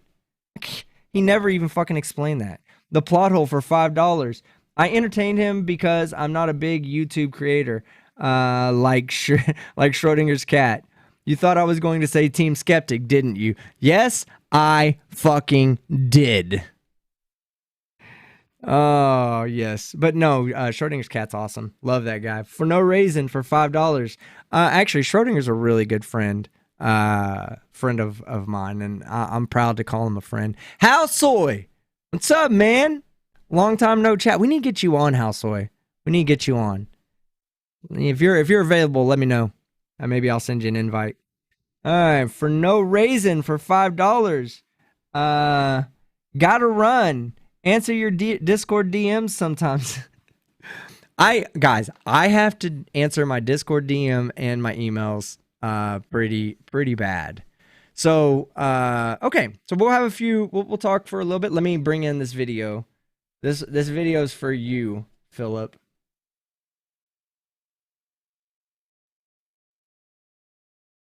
Oh, what's the name of that video? Shit. Oh, there it is. Okay. There you go. New word salad cream. It's flat free. New word salad cream. It's flat free. Either be they either blah blah blah blah blah. Sounds like a wet dream to me. I am a stupid flat earther. Saddam Hussein was on the verge of revealing the flat earth. Get your salads extra fluffy with word salad cream. There's no intelligibility. Because there's no science for a flat earth, and none of us are expected to know this kind of stuff. We're making this stuff up. I would use water. I would use perfectly still water, because in my model it would be perfectly level, flat, straight. Flat earth, yeah, absolutely. You can touch the flat earth. You can see the flat earth. You can taste the flat earth. Word salad cream. Taste it today. Jesus Christ. That tastes like shit. Oh my god. Oh my god. All right. Yeah, now there's an Aussie accent from someone who probably went to school for many years to become an Aussie. He says, I'm super available. I'm even on Tinder now. Hold on, Halsley. I'm gonna call you on a three-way call real quick from Discord. I think you're on my okay. AJ, I'm adding you as a friend. You're gonna need to accept the friend request real quick. Alrighty. Let me make sure that Hal Soy is a friend, or is one of my friends as well. Good evening, gentlemen. Oh, JL, is that you? Yeah, it is me. Okay, so I'm gonna have you jump in on Discord actually. On Discord? Okay. Yeah, because they're not gonna be able to. All right, Hal Soy, I just sent you a friend request so that I can add you to this call, and I'm gonna add JL as well right now. So.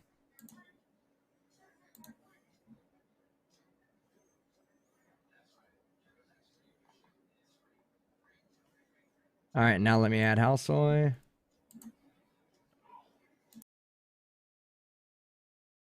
All right, is everybody there? Hello. I'm here. Okay, good. Everybody's there. And there's been some people asking if this guy was a lot like Spurs Gizmo. I would say on the denying and everything like that, yes, he is. But he is Spurs is way easier to talk to than this jackass was. What up, Hal Soy? How you doing, man? Long time. I miss you. Oh, Hal Soy's talking, but nothing's coming out. Let me see. Make sure he's not muted or anything. Hal Soy, we didn't hear what you said. I saw your green light go up, but I did not hear what you said. JL, you had the displeasure of debating this jackass. What did you think? Wow. So it was exactly what I expected because he actually what he's been doing is he's been going down the list of Discord atheists, and specifically he messaged me on Discord just out of the blue, like, hey, I want to debate you in like 30 minutes. And I was like, I'm like really busy. I have a schedule. But we can schedule something. How about like this Friday? And it was like, great. So we set it up. So I gave myself time to watch his previous like 19 videos, and it's the same shit. So I wasn't surprised by what he said, but being on the front end of it, it was just wow, the complete and total. I couldn't tell if it was misrepresentation, like deliberate misrepresentation, or if it's just absolute ignorance on his behalf. I'm at the point where I think he's doing it on purpose. I don't think it's Eldon. ignorance. Hold on, Eldon S. Man, I just saw your name in Discord and had a brief moment where I thought about you, man. I haven't seen you in a long time. Yeah, he got booted. He got booted for acting like a fucking child in this debate. You can go back and look at it, Eldon. He wasn't prepared. Hominem. Yeah, ad hominem. You don't even know what a fucking ad hom is, dude. Shut the fuck. That's all I wanted to. But anyway, Eldon, you can watch it from the beginning and watch it in 2 times speed. And as slow as he talks, it'll just sound normal. It'll just sound normal. So I am Skeptic. No, the crap he pulls. I mean, he pulled that stunt with you, Skeptic, so that you would either kick him off or he takes that as a win. So either we get so irritated with him that we're just like, boom, and then he considers that a forfeit. Like we forfeited he put the video of our debate up, and he's already said that I forfeited to him. And that's fine. He can say that as much as he wants, but it doesn't change the fact. Howsoy, is your mic working yet? It should be. Howsoy, I hear you. What's up, my friend? Long fucking time. Yeah, it's been quite some time, actually. Yeah. Yeah, well, good. I'm glad you're here. How much of the debate did you catch, or none of it? I didn't catch much of it at all, actually. I just saw you were live right now. So. Let me tell you something. If you were taking a razor and shaving the dry skin off of your feet, then you were doing something more productive than watching the debate that just happened. So you missed nothing at all. Sounds awesome. And then, of course, for those that don't know, JL Warren debated him last night, and then AJ debated him 2 nights ago. Or it was kind of more midday when AJ debated him. AJ's debate occurred on Brainy Beaver's channel. Go give it a watch. I raged on him pretty hard in that one too, but I raged on him from position of a moderator, because what he was doing, he was just wouldn't answer a question, continued to say that AJ was asserting things, but that he was not. He was redefining words. It was horrible. It needed moderation. I had to step in. I was pretty fair about it. Wouldn't you say I was fair, AJ? Yeah. I think you gave us both a ton of leeway. I think it was like an hour and a half before you really even said anything, and I didn't even realize. I looked down. I'm like, has this been going on that long? I took notes the whole time. Like he was like, "You're not even listening." I was like, "Oh fucking shit! I've got a fucking goddamn page of notes to discuss with you when you guys get done, and it'll be both positive and negative for both of y'all participants." I mean, I even told you that there were times when it was evident that you weren't completely clear as to what he was saying. Like that, I told you to brush up on your physics, I believe. For him, but it wasn't like in a negative way. I was just saying, you brush up on your physics a little bit, because there were times when I felt like you would immediately jump in if you knew the answer, but you didn't jump in. So it kind of left it left me with the impression that you weren't up to par on physics regarding what he was talking about. And I think it had to do with the electromagnetic propagation needing a prime mover. Howsoy, light needs a prime mover, okay? And there you go. Well, and I think that's part of his tactic, though, is he will say something that's got so many things wrong with it that you can only focus in on 1 or 2, and instead of focusing in on that, I went another direction, and that's what that's part of his whole shtick, is to just unload so much BS on you at once that you can't possibly tackle it all. And it's funny because JL just confirmed one of my other theories, is that almost all of those debates that he has posted on his channels were ambushes, where he just got somebody with no notice at all and just went right after them, and they had no time to prep. And it's funny because you can tell, depending on who he's arguing with, if he's talking to somebody that's more of a atheist, theistic, used to arguing in that realm, then he'll go more science. And if he's talking to somebody that's more competent in science, then he goes the philosophy route and tries to go just a different direction that the other person's not comfortable. That's why I don't think you can say, I can't give him the benefit of the doubt anymore that this is all ignorance and he doesn't know what he's doing. It's on purpose. Oh yeah, he did that shit on purpose tonight. He figured he'd get me off my game by pulling that. Well, now I'm gonna have to restart again. Well, now I'm gonna have to restart again. And I was like, no, listen. Here's the bottom line. You're either gonna get what the fuck you have to get out, or you're going to get out. And you know what? Guess what? He got the fuck out. That's what happened. I'm not about to fucking put up with that bullshit on here. I'm telling you, the people who watch my show are too grown to be dealing with that level of fucking childishness. I don't care if he had that same crap when he was like, I just wanted to, because we'd spent so much time in science, and he obviously is, whatever his misunderstanding or whatever it was, I wanted to move on to the, theology or theistic matters, and actually start breaking down his God. And I was like, well, let's move in this area, because we can come at it from this side and just determine your worldview, what you think. And when I was asking him, just define your God. How do you describe him? What attributes do you give? And he was like, well, do you grant that my God exists for me to do it? It was like, do you really expect me to fall for that Wile E. Coyote trap bullshit, man? I'm too fucking roadrunner for you, dude. Get the fuck out of here. And Astrorex says he fucked around and found the fuck out. That's right, he did. You thought you're gonna pull that bullshit on this channel and get the fuck out of here. That's why I told him right before, I said, get the fuck out of my lobby. Click, done. Hey, I can't. team, I'm not dealing with that. Quick question. Yeah. Who is Otangelo? I don't know. It's somebody in the chat right now. Why is he in your chat, like, making complete mockery of philosophy? Is it the same Otangelo that always calls into the atheist experience and talk heathen? It might be. It's the very same, yes. Oh shit! Because he has no understanding of philosophy whatsoever, like none whatsoever. I guess it's the same guy, but I don't know enough about him to make that claim for sure. Otangelo, we have everybody here for a debate. Want to jump on with JL Warren? JL, are you okay with that? Well, I just volunteer you. I do like having something scheduled, just so I have my notes. I'm focused. I can, I have the dogs taken care of, so they're not coming in here barking and distracting me and stuff. But I'll debate it. I'm sure. Daniel Cooper says, Otangelo is a theist nutbag. Otangelo, if you'd like to debate JL Warren, I'll set that up for my channel and I'll moderate you guys. As you can tell, you can go watch the Brainy Beaver debate. I don't jump in as a moderator. I let you guys talk until the conversation devolves, and then I step in and get it back on track.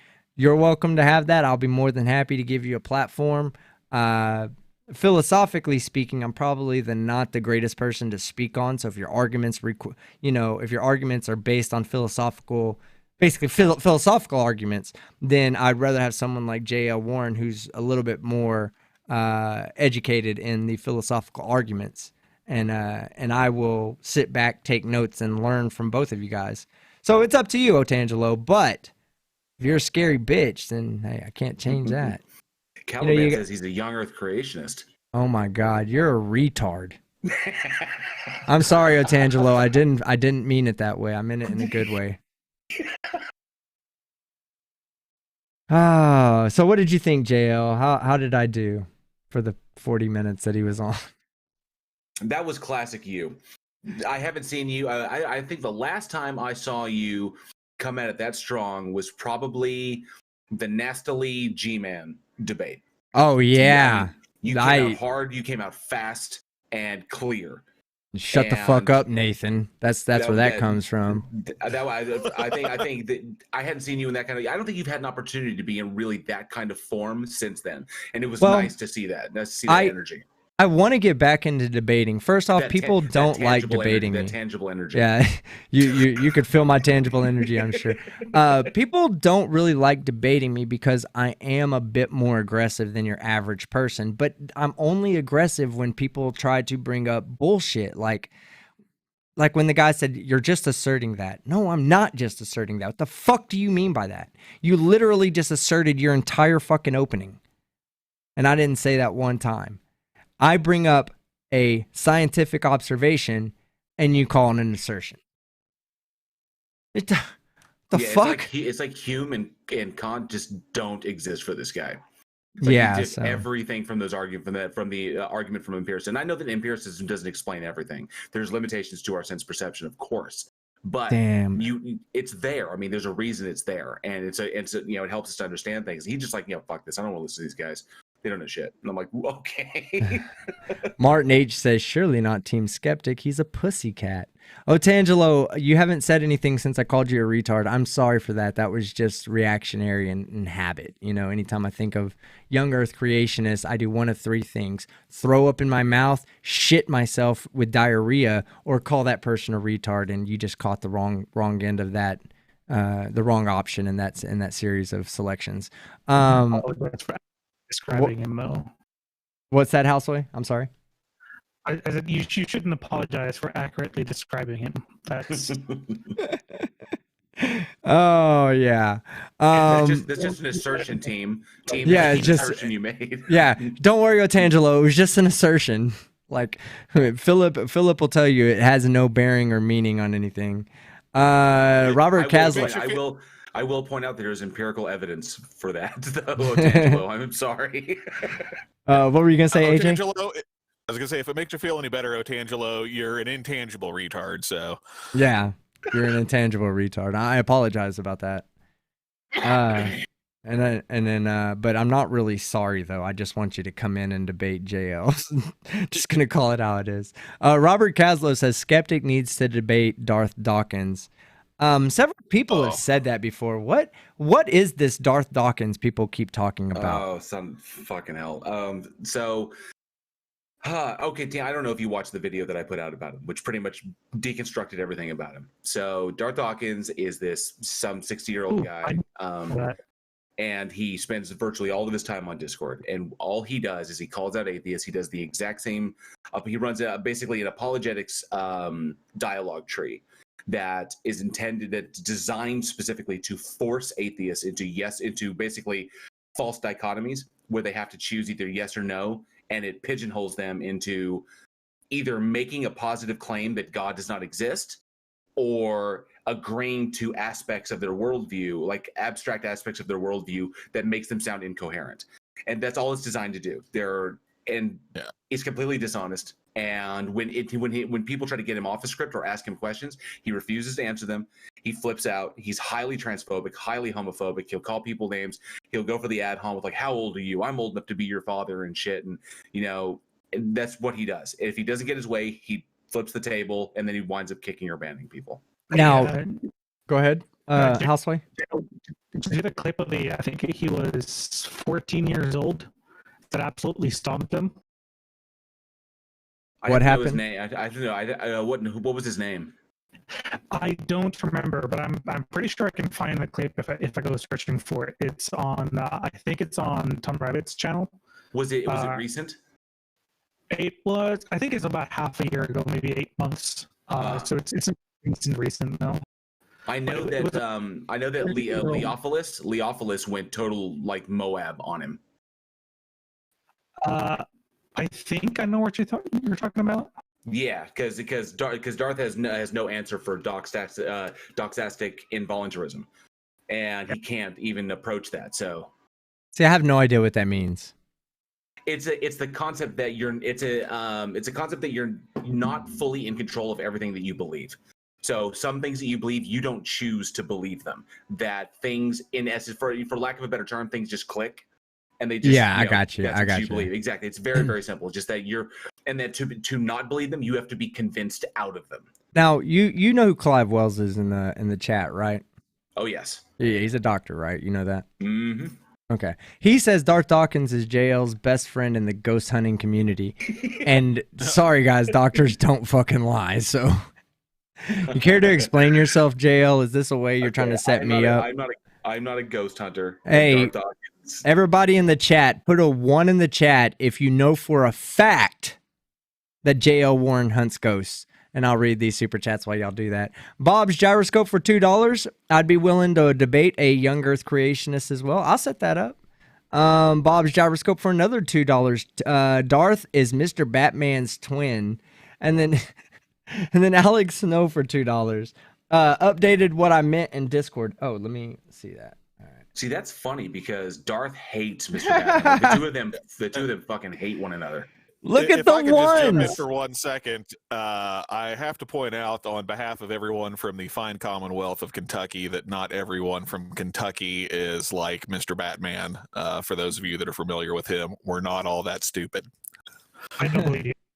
He's the dude who literally he flipped the table when he said the second law of thermodynamics proves God, like point blank. How? How? Well, I tried to dive into it. I tried to dive into it in a little debate that we had, and he just reiterated and then flipped the table and said "Good day, sir," and then disappeared in a puff of Who did this? Who did this? Batman. Okay. I remember that. Yeah, that was great. I've never seen this debate. I need to know where this debate is. No, it was kind of an impromptu thing, and a friend of mine set it up. He was like, "Hey, do you want to do a debate?" And I was like, "Sure, why not?" And let me get Mr. Batman. I was like, "Oh yes, please." Bring me the ex-science teacher who was fired for preaching his crap in the classroom. Bring him to me, and I will. Huh? Oh, I was just saying. Wait. Okay, my mic is. Okay, they're complaining with mic. I'm not sure what's going on. I'll try and fix it. Yeah, your mic's cutting in and out. We can still understand you, but it's just cutting out a bit in and out. So it sounds fine locally. I've had some troubles with certain servers on Discord lately, so I'm not sure if it's that, but it's fine locally. Oh, okay. All right. So I just counted up all the ones in the chat, and there's 69 ones in the chat, and nothing else. So, 68 of them were from Clive Wells. So yeah, you're a ghost hunter for sure. That's just been proven by what is it? Is it not reductive? It's ad popularium, right?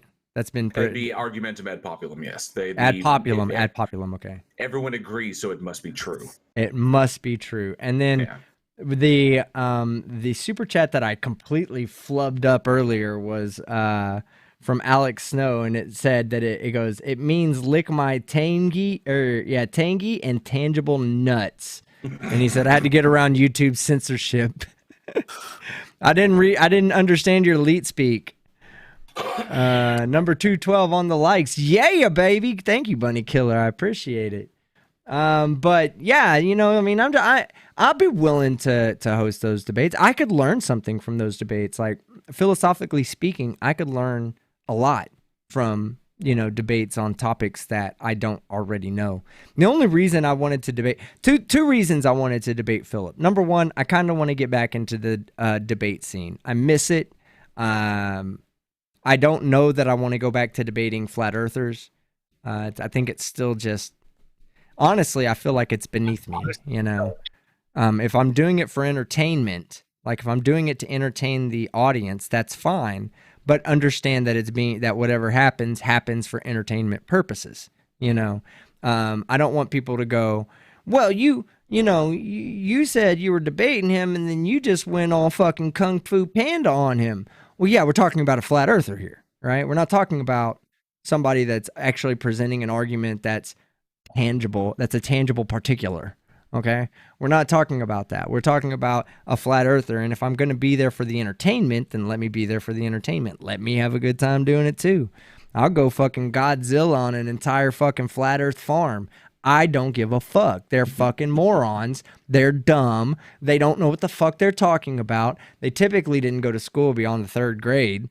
You got people like Nathan Thompson who thinks it's okay to accost children. You got people like Austin Whitsitt who thinks it's okay to fucking put down homosexual and transsexual people. I don't play that fucking bullshit. Their fucking community is riddled with people that think that way. I don't put up with that bullshit. But if you want me to debate them, I'm going to fucking smash them. It's not going to be a debate. It's going to be a how quickly can we get these guys to rage quit with science. That's pretty much what would happen. But I do like debating. You know, I really do like debating. I love debating science, by the way.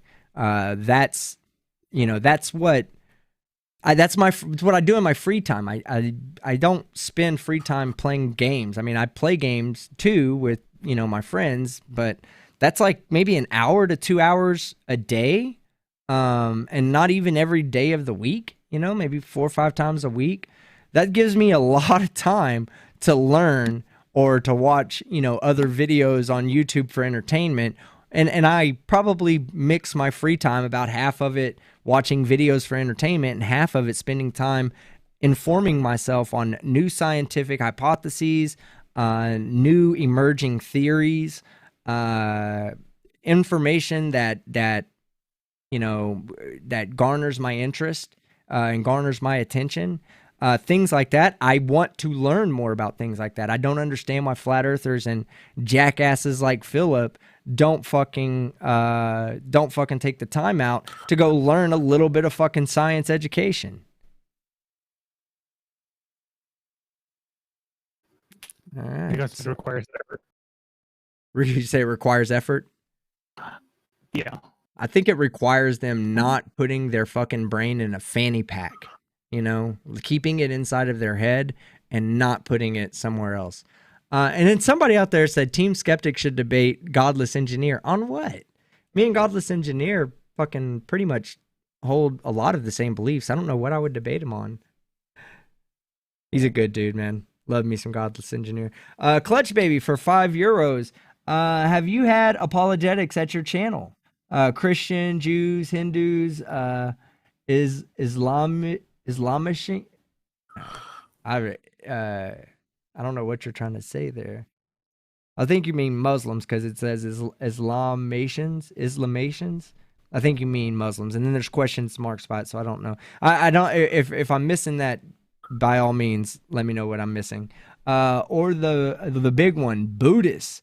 I'm not English, or I'm not English writing. Yeah, I think you mean when you say Islamations, I think you mean Muslims there.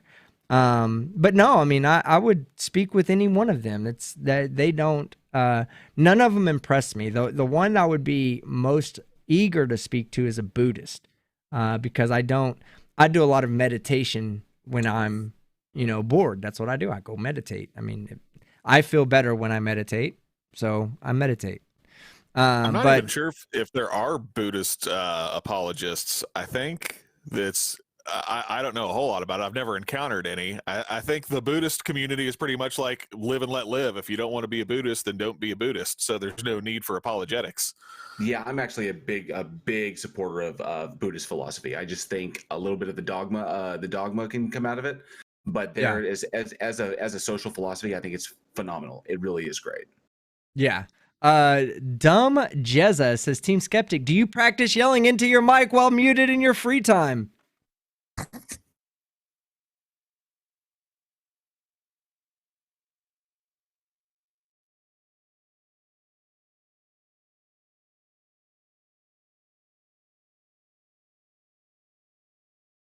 That's how I do it, by the way.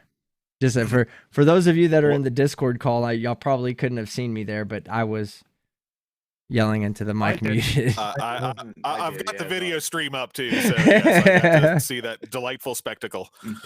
Oh, yes. Shane asked me a question. Do I watch any Pine Creek or T-Jump? And I actually do. I do. I've actually spoken at length with T-Jump about a few things. There's a few things I disagree with him on.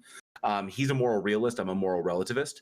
And he's a moral realist. Hold on, he's a moral realist. How does he? Moral realist, yeah. How does he hold that position? He believes that there are objective features in the world that there's a. So when a lion uh-huh. kills a rabbit, is that in his eyes is that morally evil? I don't want to speculate as to what he would say. Well, just your understanding of his belief. And go ahead, Halsey. From my understanding. Oh, go ahead, Housewife. Just first of all, has the sound changed at all? Because I changed servers. It actually sounds much better. It's still a little crackly, but it sounds much better. Okay, good. I can explain it how I understand him, which I'm not sure if it differs from J.L. Warren, but he effectively thinks that there's some objective standard, almost like law of nature. Yeah. So there's a standard that just is in nature, like laws of nature, how gravity works.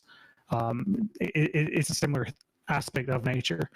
So anything that doesn't go against this absolute standard will be counted as immoral. So even though like a lion killing a rabbit or anything like that would technically be immoral because it's imposing on the wellness or the will of the rabbit in some sense.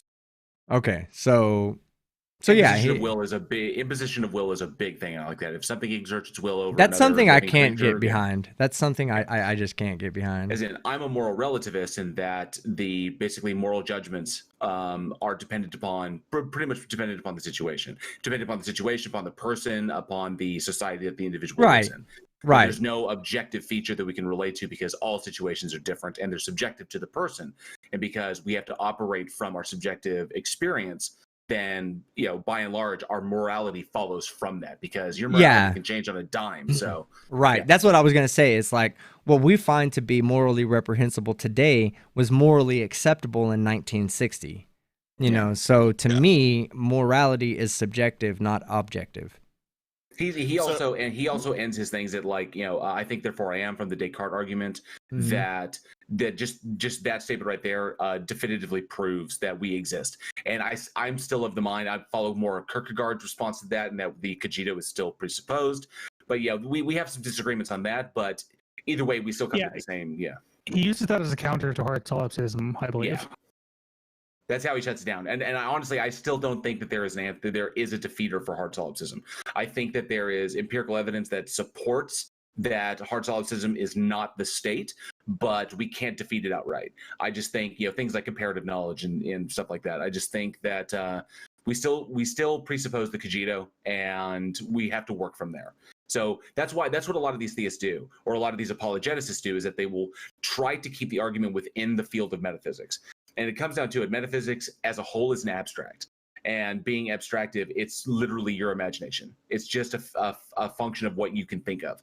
And God is pretty much where it hides now. So therefore, law of transitive property, God is imaginary. But that's when you start getting into empiricism. That's when they start getting angry, because it demands evidence and demonstration. Yeah. So one of the things that Philip said that really just chaps me, right, every time I hear him say it, is when he goes, you only have two options, A and B. Which one is it? And that's equivalent to saying, to holding up something that's purple and asking whether it's red or blue. There is other answers. If you haven't gone through and either reworded your question to be like to fit your options you're giving. Is this purple more red or more blue to you, versus is this purple, red, blue, or another color, but to say, is this purple object red or blue? Well, then at that point, you're really giving us a false dichotomy. You're giving us more than just a false dichotomy. You're not giving us all the options that we can possibly have. Exactly, you're not, and so that's why when he said that to me, when he was like this whole law of non-contradiction, yes, I can understand that there is either a God or not no God. There is no, there's kind of a God. He was in essence kind of he was referencing he was trying to twist like the laws of logic to fit his narrative, and because like A and B, I mean, that's technically you could address the law of identity in that, but it's if you just say A, it's either A or not A. Like there is a God, there's no God, and I don't understand why he's doing that. Plus, there are some situations where we simply can't know. We don't have the. Yeah, go ahead. I was going to say, there's some very deliberate tactics he's using there. That's one of the reasons why he invokes the Wu law of the law of polarity. And what the fuck is that? The law of polarity states that everything has an opposite, and what he tries to do is conflate the opposite and the negation of. And I think in my debate, I mentioned something about that idea of the, yes, up and down are opposites, but they're not the negation of one another, because there's also left and right. So if you want to have a true dichotomy, it's either up or not up. A true dichotomy is not up or down. And that's what he tries to do, is conflate that. And it's a very deliberate thing that he does. Yeah. So, damn, I was about to say something that, like something that he frustrated me with is like, he just throws things in, then he expects you to debunk the things that he throws in. He said, for everything to exist today as it is moving, there must be a prime mover. What? Like, what? Yeah, and what? in that law of polarity stuff, because he's saying that God is the single, the single omni or the omni entity that does everything. Well, then if he's going to invoke this stupid law of polarity thing, which was rejected pretty much by science and accepted by the psychological community, that's why Tony Robbins uses it in helping people find people to be in relationships with. It's ridiculous, but by that logic, then there's an opposite to God. That's what I asked him in my debate. Of equal power. Yeah, there's something out there equal to God, like exactly opposite. And we know by the Bible that that's not Satan. Satan was created lesser than God. So what is it that opposes God that is a direct a polar opposite of God? Like, what would that be? What would that even look like? That's why I wanted to go down this line of video. I was like, so what is your God? How do you define it? What do you do it? So what is the opposite of this God? Like this. And he was like, well, no, it's the singular thing. It's like, what? Yeah. Well, and then again, I haven't seen that person. What was the name of that person? Orangutangelo? Was that his name? Tangelo. Orangutangelo. Okay. So he hasn't actually responded in the fucking chat, but since I think he's a Trump supporter too. Of course. And then D asked me not to call him the R word, but he's making it really hard. He's making it really hard. Not you, D, but Orangutangelo. He's making it really hard not to call him a retard. So, and I'm sorry. So I want to thank Clive Wells real quick, because he sent me this badass kind of response that he put on another video in the comment section, and it was amazing. He actually filled me in that the laws of physics that we know now, like classical physics, we can trace those back, but at a certain point in the expansion of the universe, when you get closer to the Big Bang, that shit breaks down. Yeah, it breaks down towards the beginning of the universe, and then once you reach relativistic speeds and masses, though, they break down there too. Exactly, and I'm sitting here saying that obviously beyond the beginning point of the Big Bang, this area that we're empirically separated from, we don't know what the laws could possibly be. They could be anything. Like, it's literally a giant question mark. Anything could go in there. My omni unicorn farting the universe into existence could still technically be correct. But I mean, I was incorrect in that. When it's not at the point of the Big Bang they break down. It's like almost 400,000 years after that they begin to really break down. And when nuclei when the universe is cooled enough for nuclei to attract their electrons, and so you get closer and closer to the Big Bang. Who knows? I mean, it just gets weirder and weirder and weirder. So yeah. So thank you to Clive Wells for helping for breaking that. I love Clive, man. Awesome. Clive Wells he's corrected me. I mean, he's not afraid to tell you when you're wrong, and but he doesn't just say no, you're fucking wrong. He says you're wrong, and this is why. And he believe me, I've been listening to Clive for a while. Him and PhD Tony, Professor Phil Bell, those are people that I really intellectually respect. So.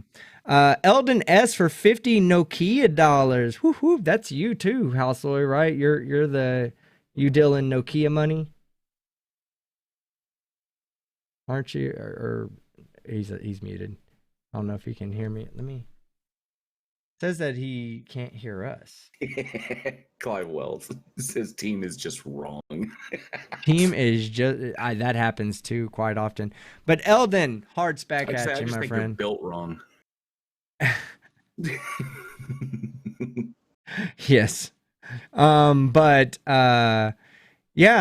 thank you, Eldon. Like I said, before I even saw you in the chat, I had come across your name on Discord trying to send Houseoy a invitation. I think it was either Houseoy or JL1, one of the two.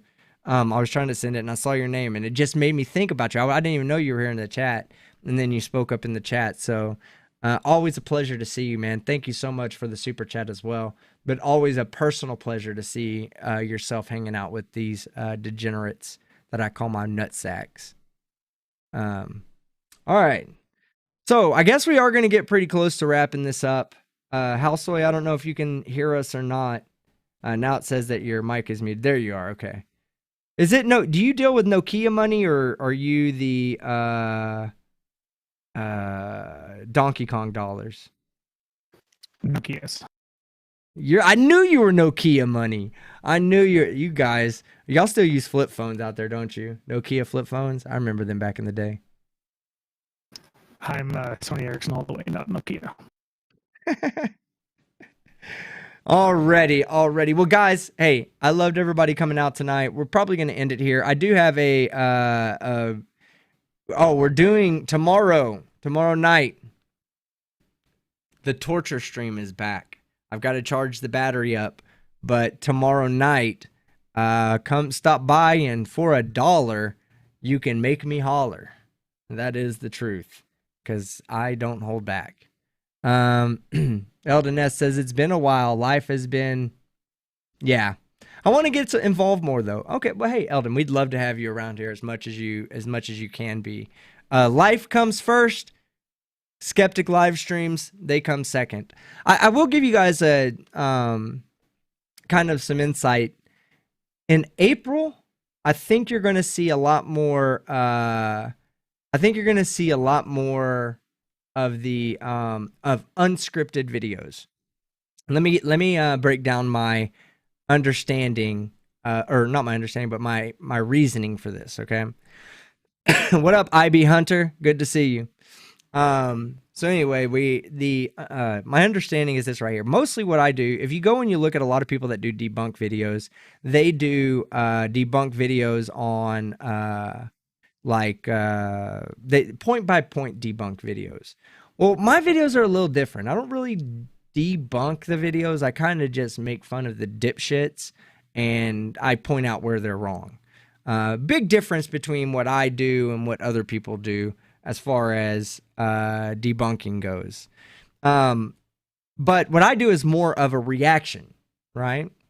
So I was starting to kind of feel like some of my emotional outbursts in my videos were a bit disingenuous. Not that I was trying to be disingenuous, but what I was doing is I was taking the emotion that I had at the moment that I watched the video, putting that emotion down on paper, and then recreating it in front of a camera.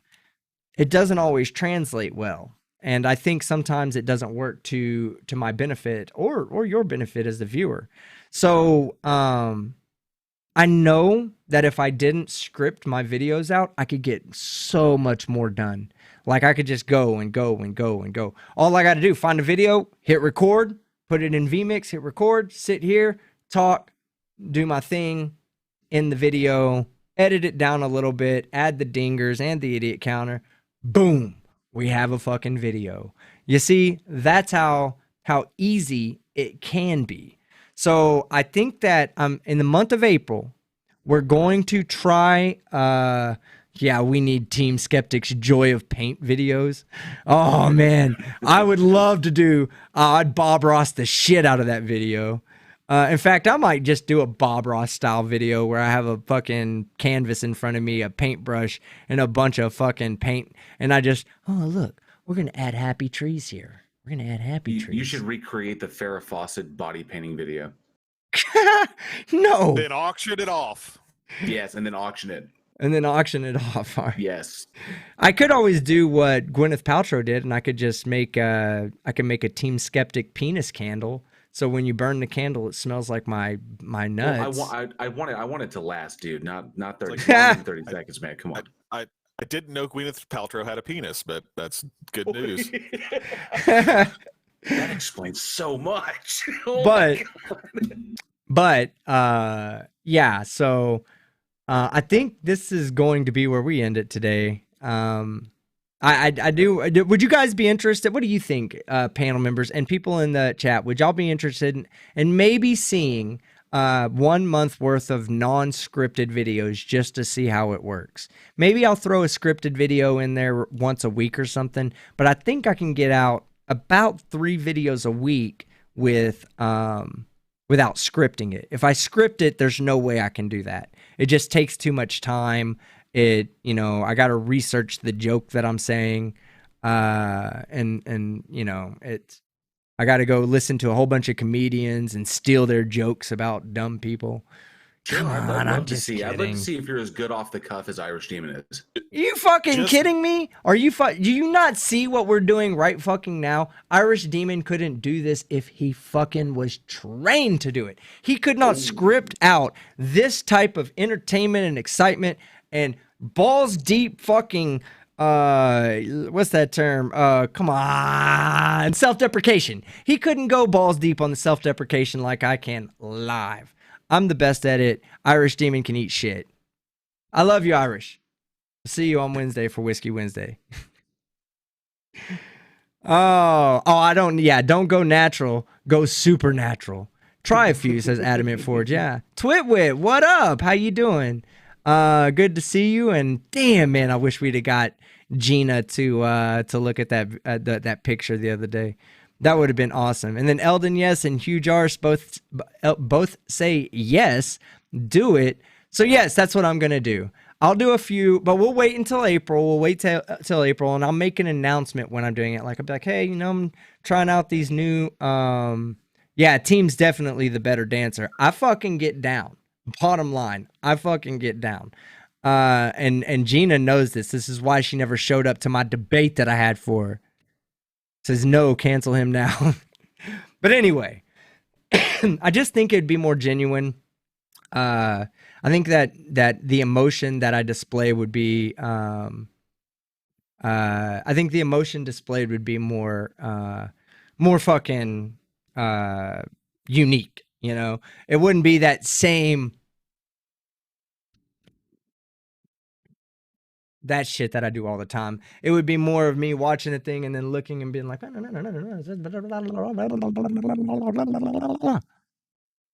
the Gina dance. The Gina dance. I'm doing it. Yeah. Hold on. Let me put the mic up here so you guys can hear me. Oh, Gina. Where you at, Gina? Where you at, Gina? Where you at? Yeah, you can't do it like I can. You can't dance like me, baby. Gina's scared. Gina is fucking scared. It's like watching The Machinist again. Yeah, whatever. My God. All right. Authentic. Yes, that's probably the word I was looking for at the time. I don't really fucking remember Adamant Forge, but it's great to see you, man. I love you, and you've been a part of my channel for so long that you mean a lot to me, bro. Thank you very much for being a part. And you too, NANA.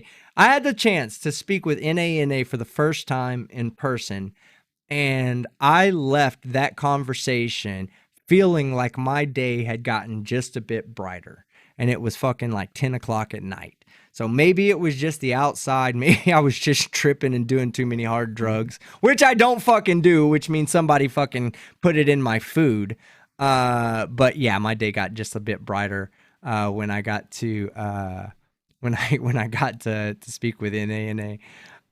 Would you get down on me though, Team Skeptic? That comes from Houseoy, a panel member. Houseoy, how the fuck can you ask that question when you already know the goddamn answer? Hell, Yeah, motherfucking yeah. Yeah, you have to fight JL Warren. JL Warren's seen me in life. He's ready to get down for me. I'll have my way, and then I'll use them to pick my teeth.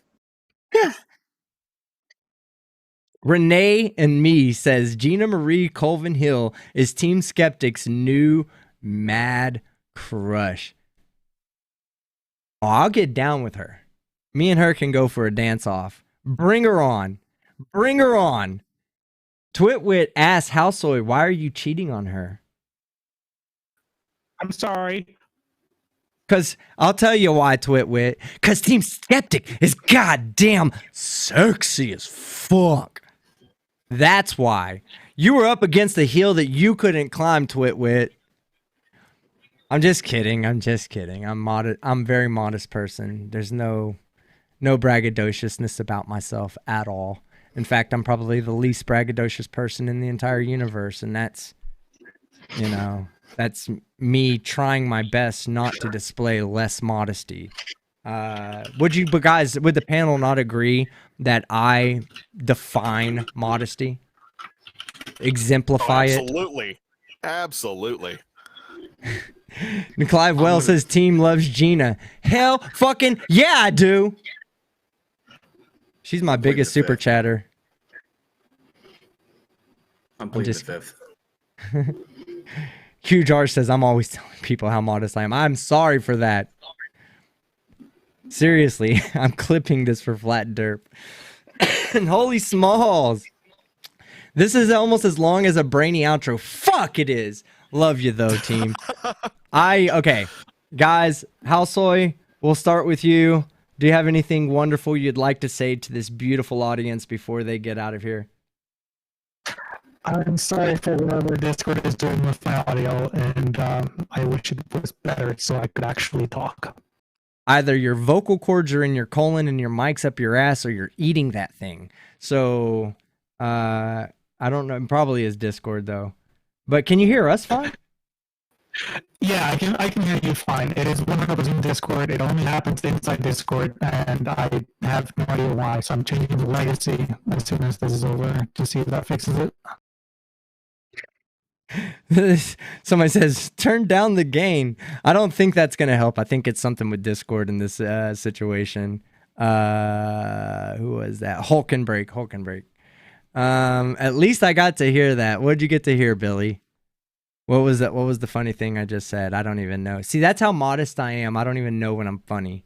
I just assume that I'm always very, polite to people.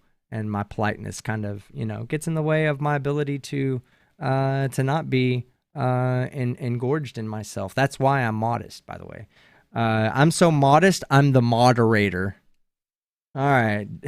AJ, do you have anything you would like to add before we get out of here?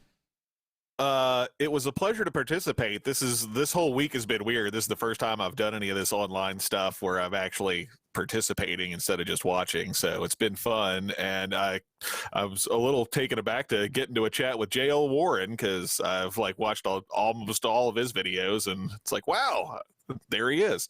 Wow, you openly admit to watching JL Warren's videos. Fanboy.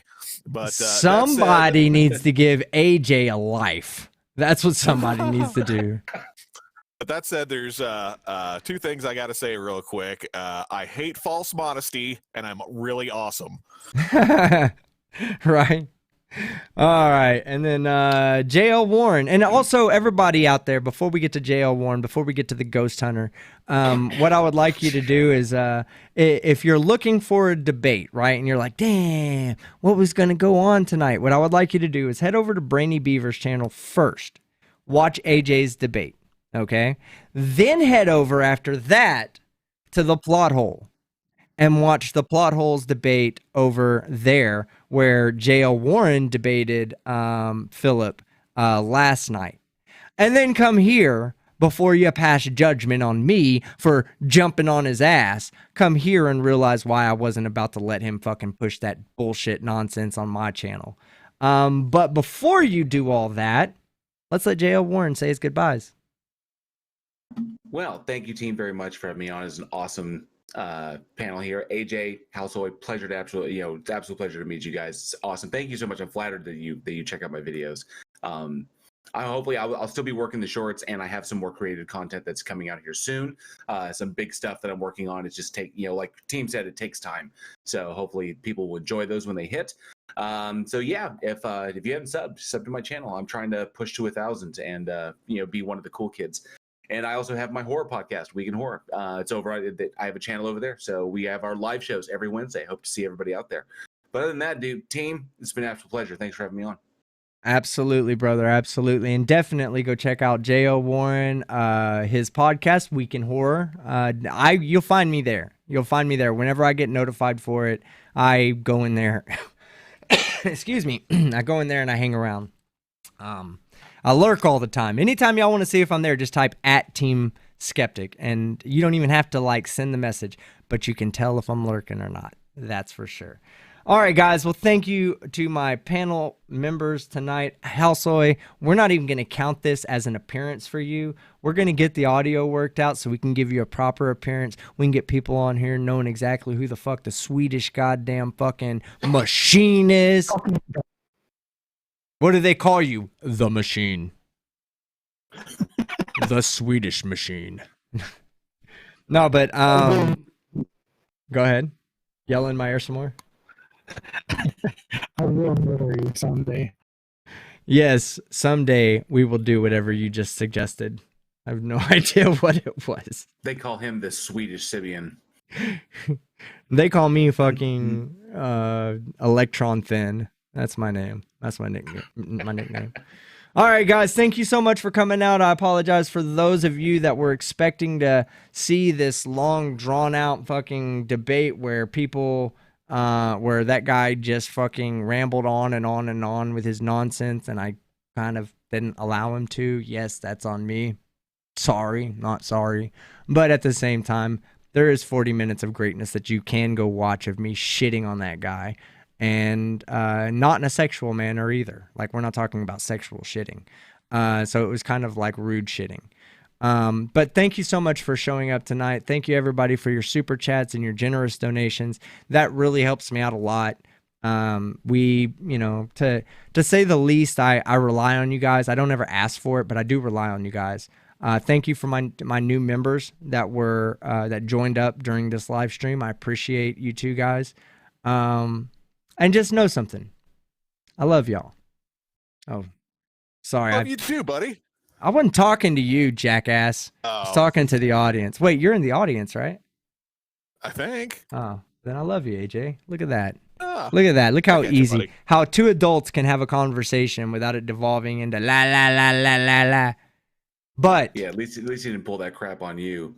oh, he did the blah blah blah. He did that, and I was like, I hit heard him, that. Yeah, I reached over and hit the mute button real quick, and then I unmuted him. You're filibustering. You're filibustering. He doesn't know what a fucking filibuster is. But I'm dead serious, though. You guys make my world go round. Both the people in the chat and the people on the panel. Y'all make my world go round, and I look forward to the next time I see you, which will be tomorrow night for the shock stream, the torture stream. Maybe I'll try to do something like draw pictures as y'all fucking shock this shit out of me so we can see what my artwork looks like when it's jacked up, because you obviously don't know how great of an artist I am had you not, because you haven't told your mother and your grandfather about buying my artwork off of me. So thank y'all for not doing that. Thank you for showing all the love that y'all show. I'm Team Skeptic, and I'm out. Shit. Let me get over here. I didn't even start to click the end button. This is the thing.